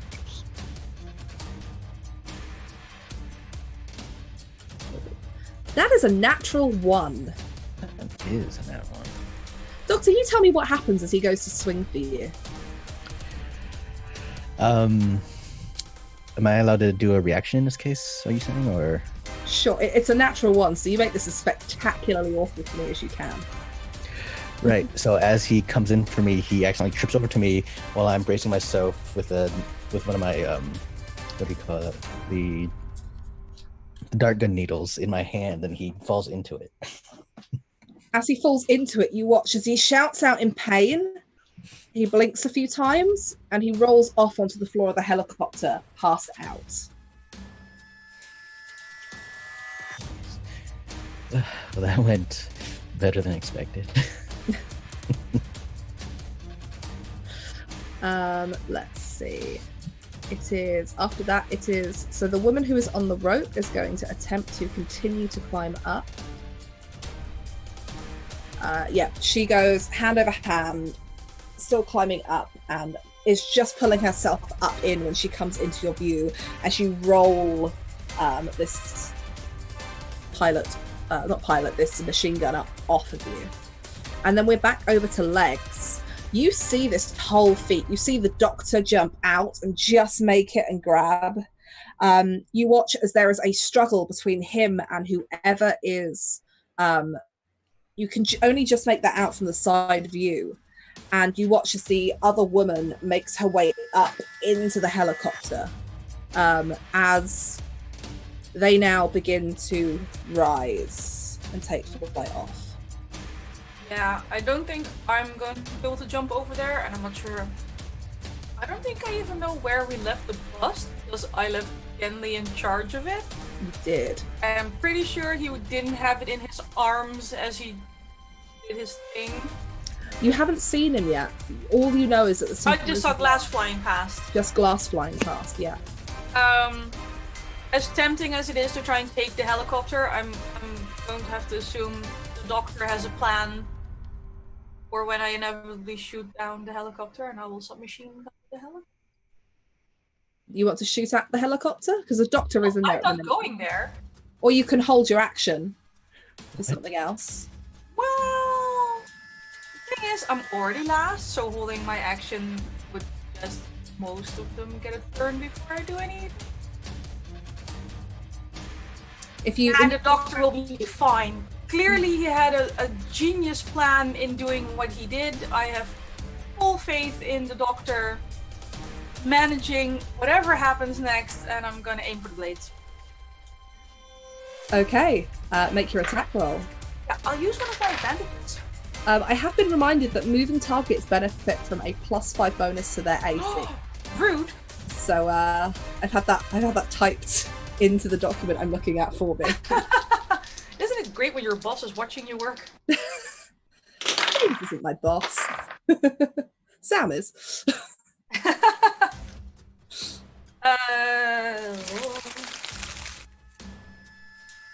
22.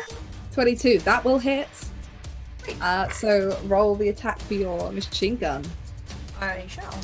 Roll the damage, I should say. Not as good as last time, but still, I have a +2. Still 7 damage. 7 damage. Okay. Doc, there is another spray of machine gun fire, this time in your direction. And not from the machine gunner that you have just knocked unconscious. And you watch as it comes peppering across above you in the blades, and you hear another strange juttering noise that you don't know much about helicopters, but you're pretty sure they're not meant to sound like that. And we go back up to Wings with this other woman who is now behind you as she's been hit by this grappling hook. Just one thing you hear over the comms, just the doctor going, "What the hell? I'm in here." Oh geez, what am I going to do? So am I the only person who's in the train car now? Instead of like because the other lady's in the corner. Who's this other person? That is Lynx. So okay, so it's just Lynx and I. Lynx and you, and then Legs is further up the top of the train car. Okay. None of you know where Genli is right now. Oh geez. I'm going to then. Oh, I don't know.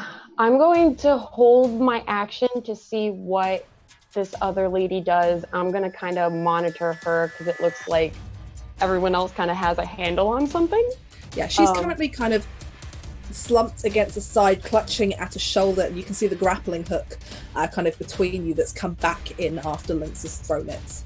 Yeah, I'll just kind of hold my action to see either if she makes a run for it or moves, or if like I have to help Lynx like grab onto anything. So I'm kind of just gonna see which person does something first that needs help. Okay. This woman, she's gonna hold her action because she's currently clutching at her shoulder. She's watching you and she's watching Lynx because she knows she's cornered. Genli, as you are now up on one of these pallets, hands on the window. Yep, Genli would like to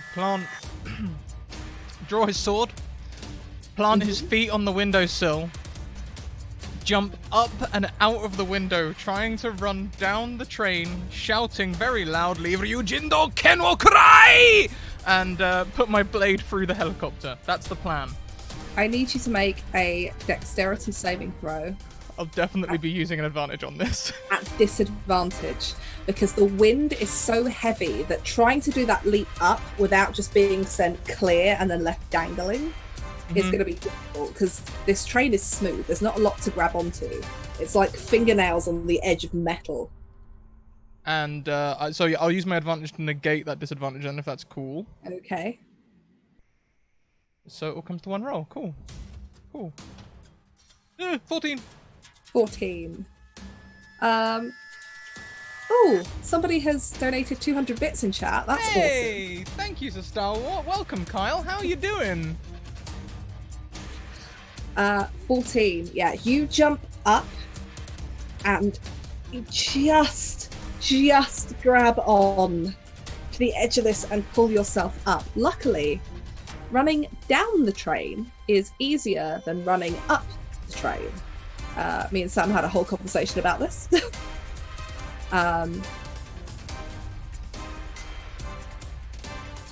You start making your way down, screaming. Yes. Is there anything you want to do as a kind of bonus action? Because that's kind of your action and your movement to jump up there and run down. If I can pass my helicopter through my blade through the helicopter at all, I'd love to. Like sort of like a one swift thing. How far can you move? What's your movement? Well, this is the thing, right? How much of it is actually me moving, and how much of it is the train moving and me kind of staying still? Because tell me what your movement is, and I'll work something out. My movement is 40 feet. I think, is there a plus? I think that's included, so 40 feet. 40 gets you to here, and because the helicopter's kind of staying level with the train, and I'll say with the train moving forward, you can get to about here. Here is... there we go, cool. Yeah. Oh, So the helicopter is still far out. You're not in blade range yet. Lynx, it's up to you. You've backed up against the door, narrowly missing the boomeranged grappling hook, which has nearly taken out this other woman. I am probably not seeing what Genly is doing, right, from my point of view. Nope, you have no idea he is currently on the roof of this train car. I still have 2 of these climbing cups for my knees and 1 for my hand, because I just used 1. I will try to lean out of the door, but using them that I'm not sliding away. Okay, so it's like you put an arm out and stick on, and then exactly, legs still inside, trying to get a grab and reach out with the other hand for the dog to jump back and grab something that's a bit closer than just a train, and yell at him again. I did it over the comm, and I will do it live. Okay, I would like you to make me a strength athletics check, please, and add a +5 bonus for the suction cups. Okay, and that's to actually get out there and climb into a position that you could actually reach out and do that. And it is up to the doctor, however, if he decides to jump and take it. So that gives me then a +4. That's not good.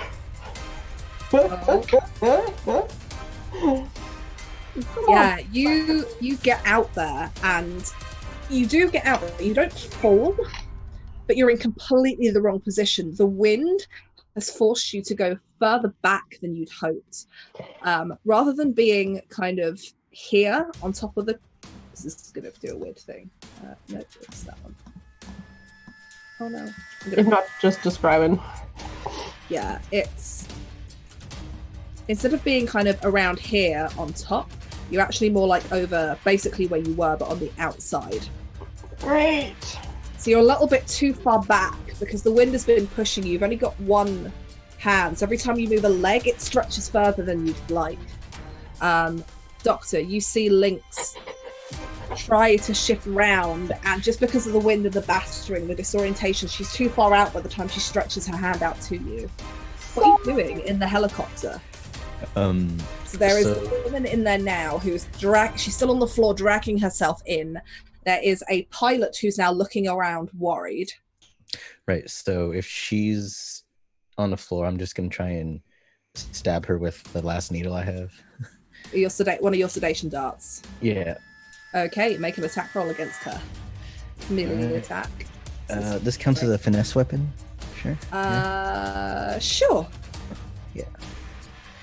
I don't know if a dart on its own counts as a finesse weapon, but I'll let it slide. Oh, really? You go to do it, and she rolls out of the way, seeing it coming. Would you like to move at all? Sure. So I'm in here. Can I roll? Or I'm gonna move behind the pilot, and I'll just take out my pistol and point at the pilot's head. Okay. You take out the pistol, you put it at the pilot's head as you back into this corner. Lynx, you can see this from where you are. It is now the helicopter crew's turn. I'm going to make him roll a wisdom saving throw. This poor pilot. He's flying, and he's like, you see the moment where he kind of goes to look round and feels the barrel, and is like, if you shoot me, we all go down. If you shoot me, we all go down. Like, yep, that's exactly what's going to happen.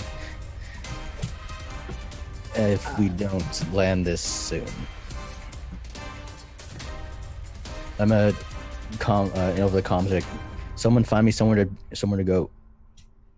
Okay. Woman 1, however, it is her turn. Yes, it is. She draws a pistol on you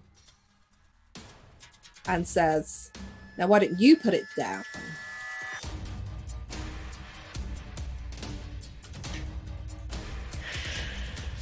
Well, seems like we're both gonna die if this happens now, don't it? Okay, we're gonna get back to that in a minute because I want to have some fun with that.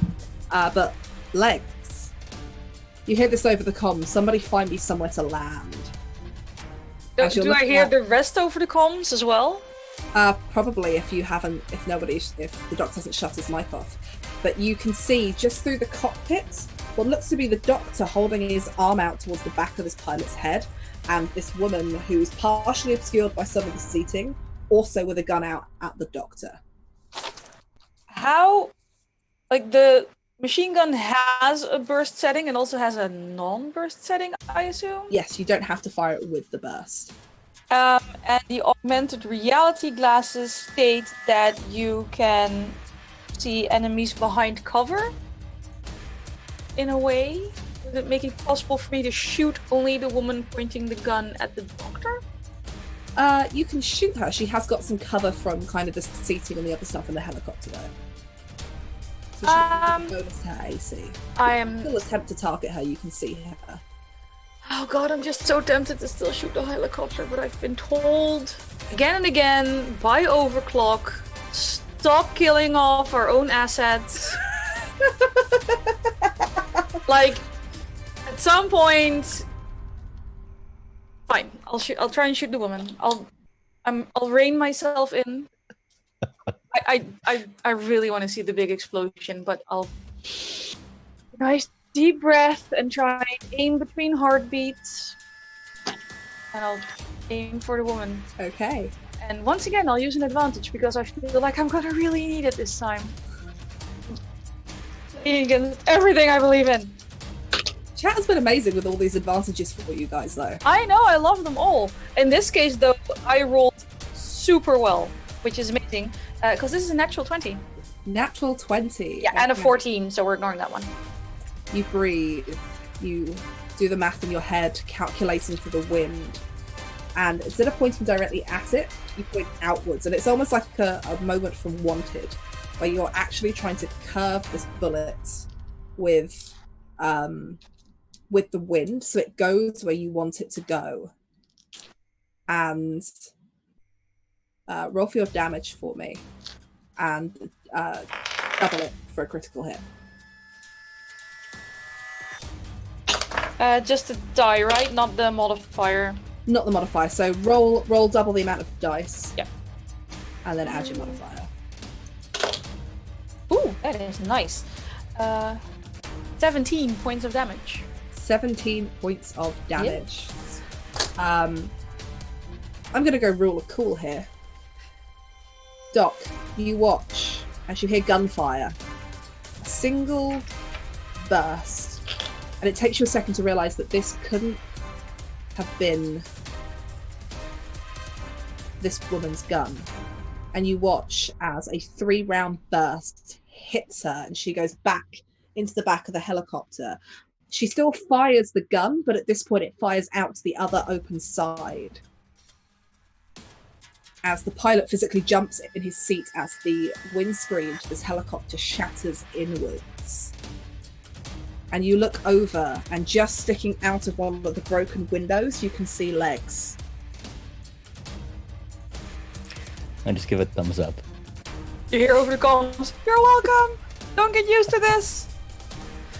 Wings, we're back up to you with this other woman who has seen this happen, who is now staring out of the helicopter in shock, and she looks like a scared animal, caged up against this wall, with no idea what to do.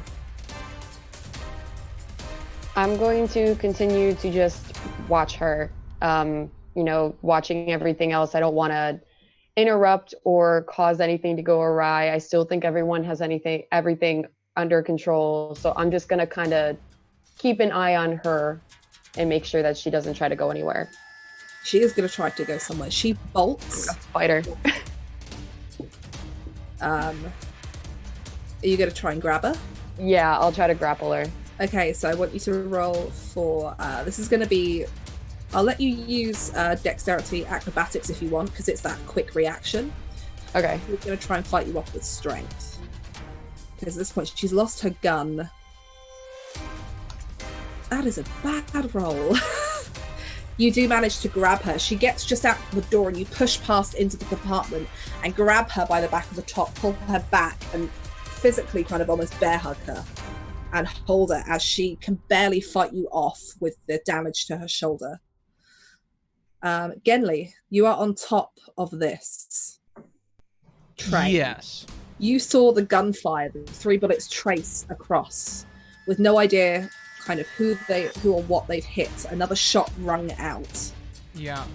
I'm realizing the flaw in my plan is now that I can see the helicopter, I can see it's too far away. I've only got 50 feet of rope, so I'll quickly pass my sword through the rope around my waist, and then jump off the plane towards the helicopter. Like, in front of it, so like, I'm flying towards the window sort of thing.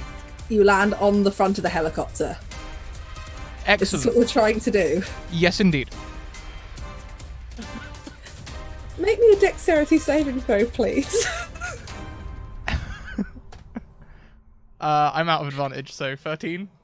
Why, Scrat? Why? You jump, you run.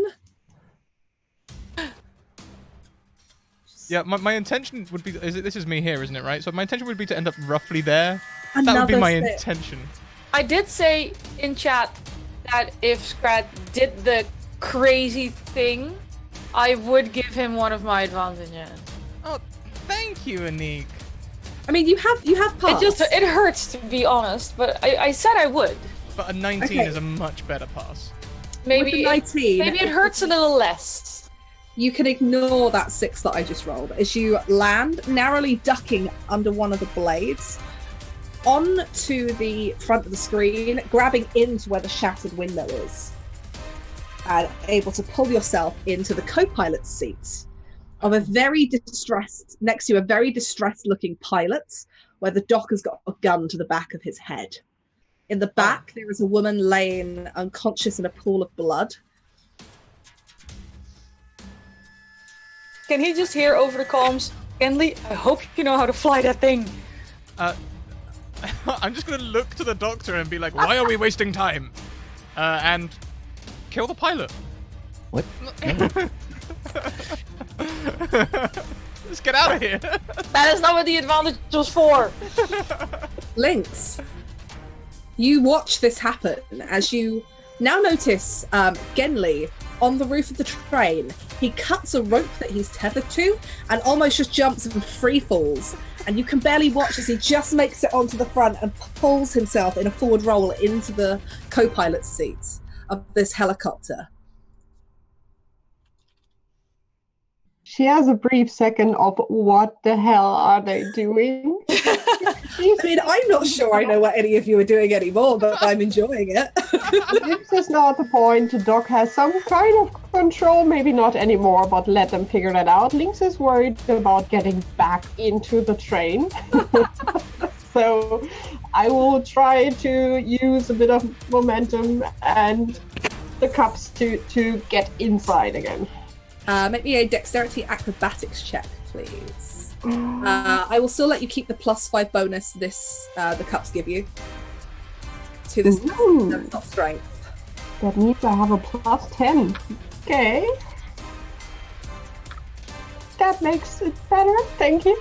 That will work. Yeah. So you manage to stick one of the cups where your hand is, and freeing the ones from your knees, you basically use it to swing. And swing yourself back inside, just catching, like kind of landing face first, just catching into the carpet and pulling yourself in quickly. As you look up, you can see in the half-open door is Wings currently grappling the other woman who is desperately trying to get away and just can't. Doctor, you have a gun to the pilot's head. Genli is now in the co-pilot's seat. I'll try and charisma Genli into not killing the pilot. Like, what? No. Look, if we just have him land the damn thing, and we won't have to kill him at all. Just jump clear. Make me a quick perception test. Perception. Oh, this won't be an action. I just want it. Natural 20. Okay. As you're standing there, and you're looking around this aircraft. You do notice that there are parachutes in here. The pilot is a little bit grazed and wounded from some of the bullets that flew through earlier. And you have, like, the land outside is slightly foresty. You're coming out of Germany, and if I'm thinking about it the right way, there is a lot of kind of forest area around those outer parts. So you could try and land, but equally no one will be harmed if this helicopter does go down, except for the pilot, unless he manages to pull a parachute. The choice is yours as to what you want to do. I just wanted to see how much of that you would take in. Yeah, no, I still want to try and get him to land the plane. It was like, just land the plane somewhere accessible, and we can deal with you later. To the pilot. Make me an intimidation check, please. +2. 16. 16. He seems reluctant. It's like, I can land. It might not be for a while though. You know that there'll be more. There's a lot of cash in that thing back there. I'm looking at the doctor like sword ready. No, Genli, no. I'm a doctor, damn it. The pilot is on his. All I've got is Trek now in my head. I'm a doctor, not a samurai, Jim. Sorry. The helicopter pilot is going to begin to lower his descent now. So the levelness with the train is starting to leave you. And we're going to switch over to Woman 1, who at this point is going to just give in. Oh no, she's dead. Let's delete her. She's the one in the back of the helicopter. Yeah, sorry about that one. Lex, what are you doing? So we have open comms. So I hear the doctor and Genli pitching. I don't suppose you can non-fatally shoot someone with a submachine gun. Probably not. Not in this circumstance. Tricky. You could, however. I could try talking to him, but that's super boring. Or you could just force them to abandon the helicopter if you really. I think I'm just gonna shoot the helicopter. If it goes boom, they have to jump. Sure. Make an attack roll. I shall. Ooh. Dirty 20. Okay. Roll for your damage. 1 higher than 3 or it does nothing. Nice. 9 again. 9, okay. You shoot at the helicopter blades again, not really knowing what else to do, trying to force your teammates off of the helicopter, and you watch as there's a small spark.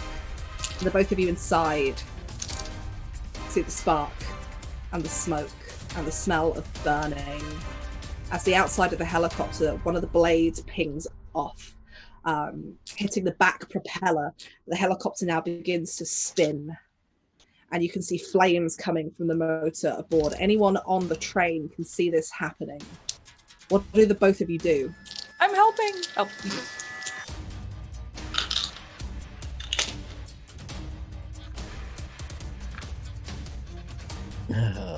There's flames. There's fuel leaking. The pilot is panicking, desperately trying to keep you out of the spin. I'm guessing we have no choice but to jump, do we? You both grab a parachute. Both of you make me dexterity saving throws with advantage, please.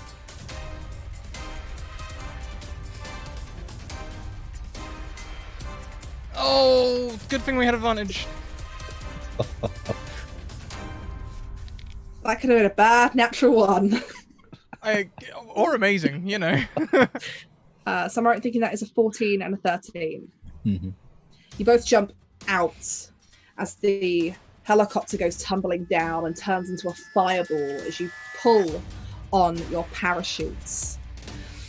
It's painful. You get soreness in all of the muscles and you disappear off out of view from the train. At the next station in France, you manage to take the bust of Nefertiti. You do figure out who the collector is, as I'm pretty sure at least one of you saw the interaction with the young sleeping man. You wait there for about a week or so until the doctor and Genli arrive with some other overclock agents, having to survive out in the forest for a while until they found civilization to make it back to Paris.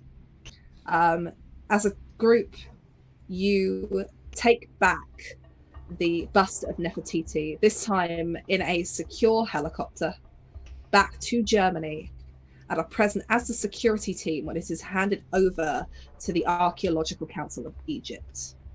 You are successful in your mission. There are some choice words about blowing up helicopters and the amount of damage caused to the train. Yeah, in one ear, out the other. A slight lack of subtlety, but you've returned with all of your weapons and most of your gear intact and are paid in full. Awesome! That was awesome. That was amazing. I'm so glad it exploded in the end. We ran I over really for thought so we were all long. gonna explode. Yeah, It was so worth it. it was definitely so worth it. We have overrun a long time though, so let's do a quick wrap up. We'll just have a quick where we can find each other, and then we will wrap up for today. Let's go the other way around, leaving Virginia till last because amazing job, Virginia. We want to praise you lots. So let's start with Anikster. Yay! Hi, my name is Anik. You can find me on Twitter at Anikster, on Scratticus on Mondays, and coming Saturday here as well. And thank you, Virginia. This was amazing.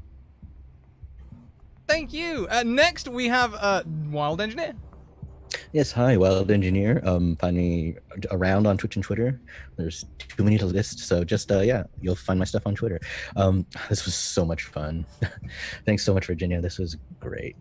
I love being a disaster spy. Yeah, definitely so much. Next we have Ray with a brick. Hey, so yeah, I'm Ray. I'm with a brick on Twitter and Instagram and all of those fancy things. I play right here on Mondays, and I also play later in the evening at 10:30. I play some D&D, so come hang out. Teehee. Yeah, back later on tonight. Thank you. Next we have QEV, Vicky. Yeah, I'm cutie_v on Twitter. You can find me on Thursday this week playing Conan Honey Highs Bears on Encounter Roleplay, and next Monday back in our insanity of Cthulhu and Completely Normal, and it was amazing. Thank you so much, Virginia. It was so much fun.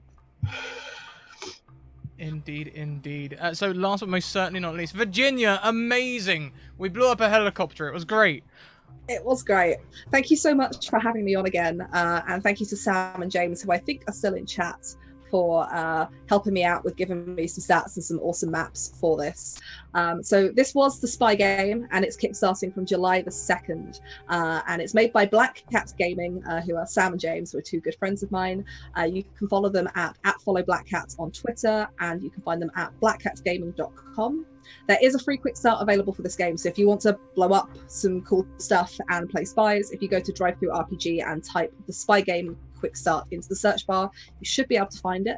As for me, you can find me over on Twitter at Tabletop Horde. I have my schedule up there, but I'm pretty much either on Sam's channel, which is RPG Webby on Twitch, on Thursdays for our Game of Thrones After the Fire, and Sundays for the Spy game playtesting. And you can also find me on Tales from the Grim on Sundays in the evenings UK time, where I am playing in Sky Chasers, which is a 1950s kind of X-Files FBI investigations. But thank you so much. You've all been awesome players. It's really fun. This is the first time I've kind of properly run this, so it's fun to help everybody else be disaster spies like I was in the playtest. It's so good. So much fun. Yeah, so thank you very much, everyone. I'll pop the closing links in chat there. Please check them out. Include all the places you can find us online. Sponsor information, Bird in the Storm Publishing and Mage Hand Press. Please check them both out, as they are our official sponsors. And then all of the things. Yeah, so we'll be back in an hour now with Doors of Daenerys. Until then, keep on evoking emotions. We're going to head over and pay a little raid to someone who looks like they've come back to Twitch after a short break earlier in the year. We're going to head over and go and say hi to Crit Dice Gaming with, of course, the raid cry, which I didn't copy and paste typically. There, yeah. Nearly got it. Nailed it. There we go. Professional. Got it. Thank you. Thank you, Taylor. Yeah, that's our raid cry. So let's head on over. I can type. Thank you very much, everyone. We will see you later on. Bye. Bye, guys.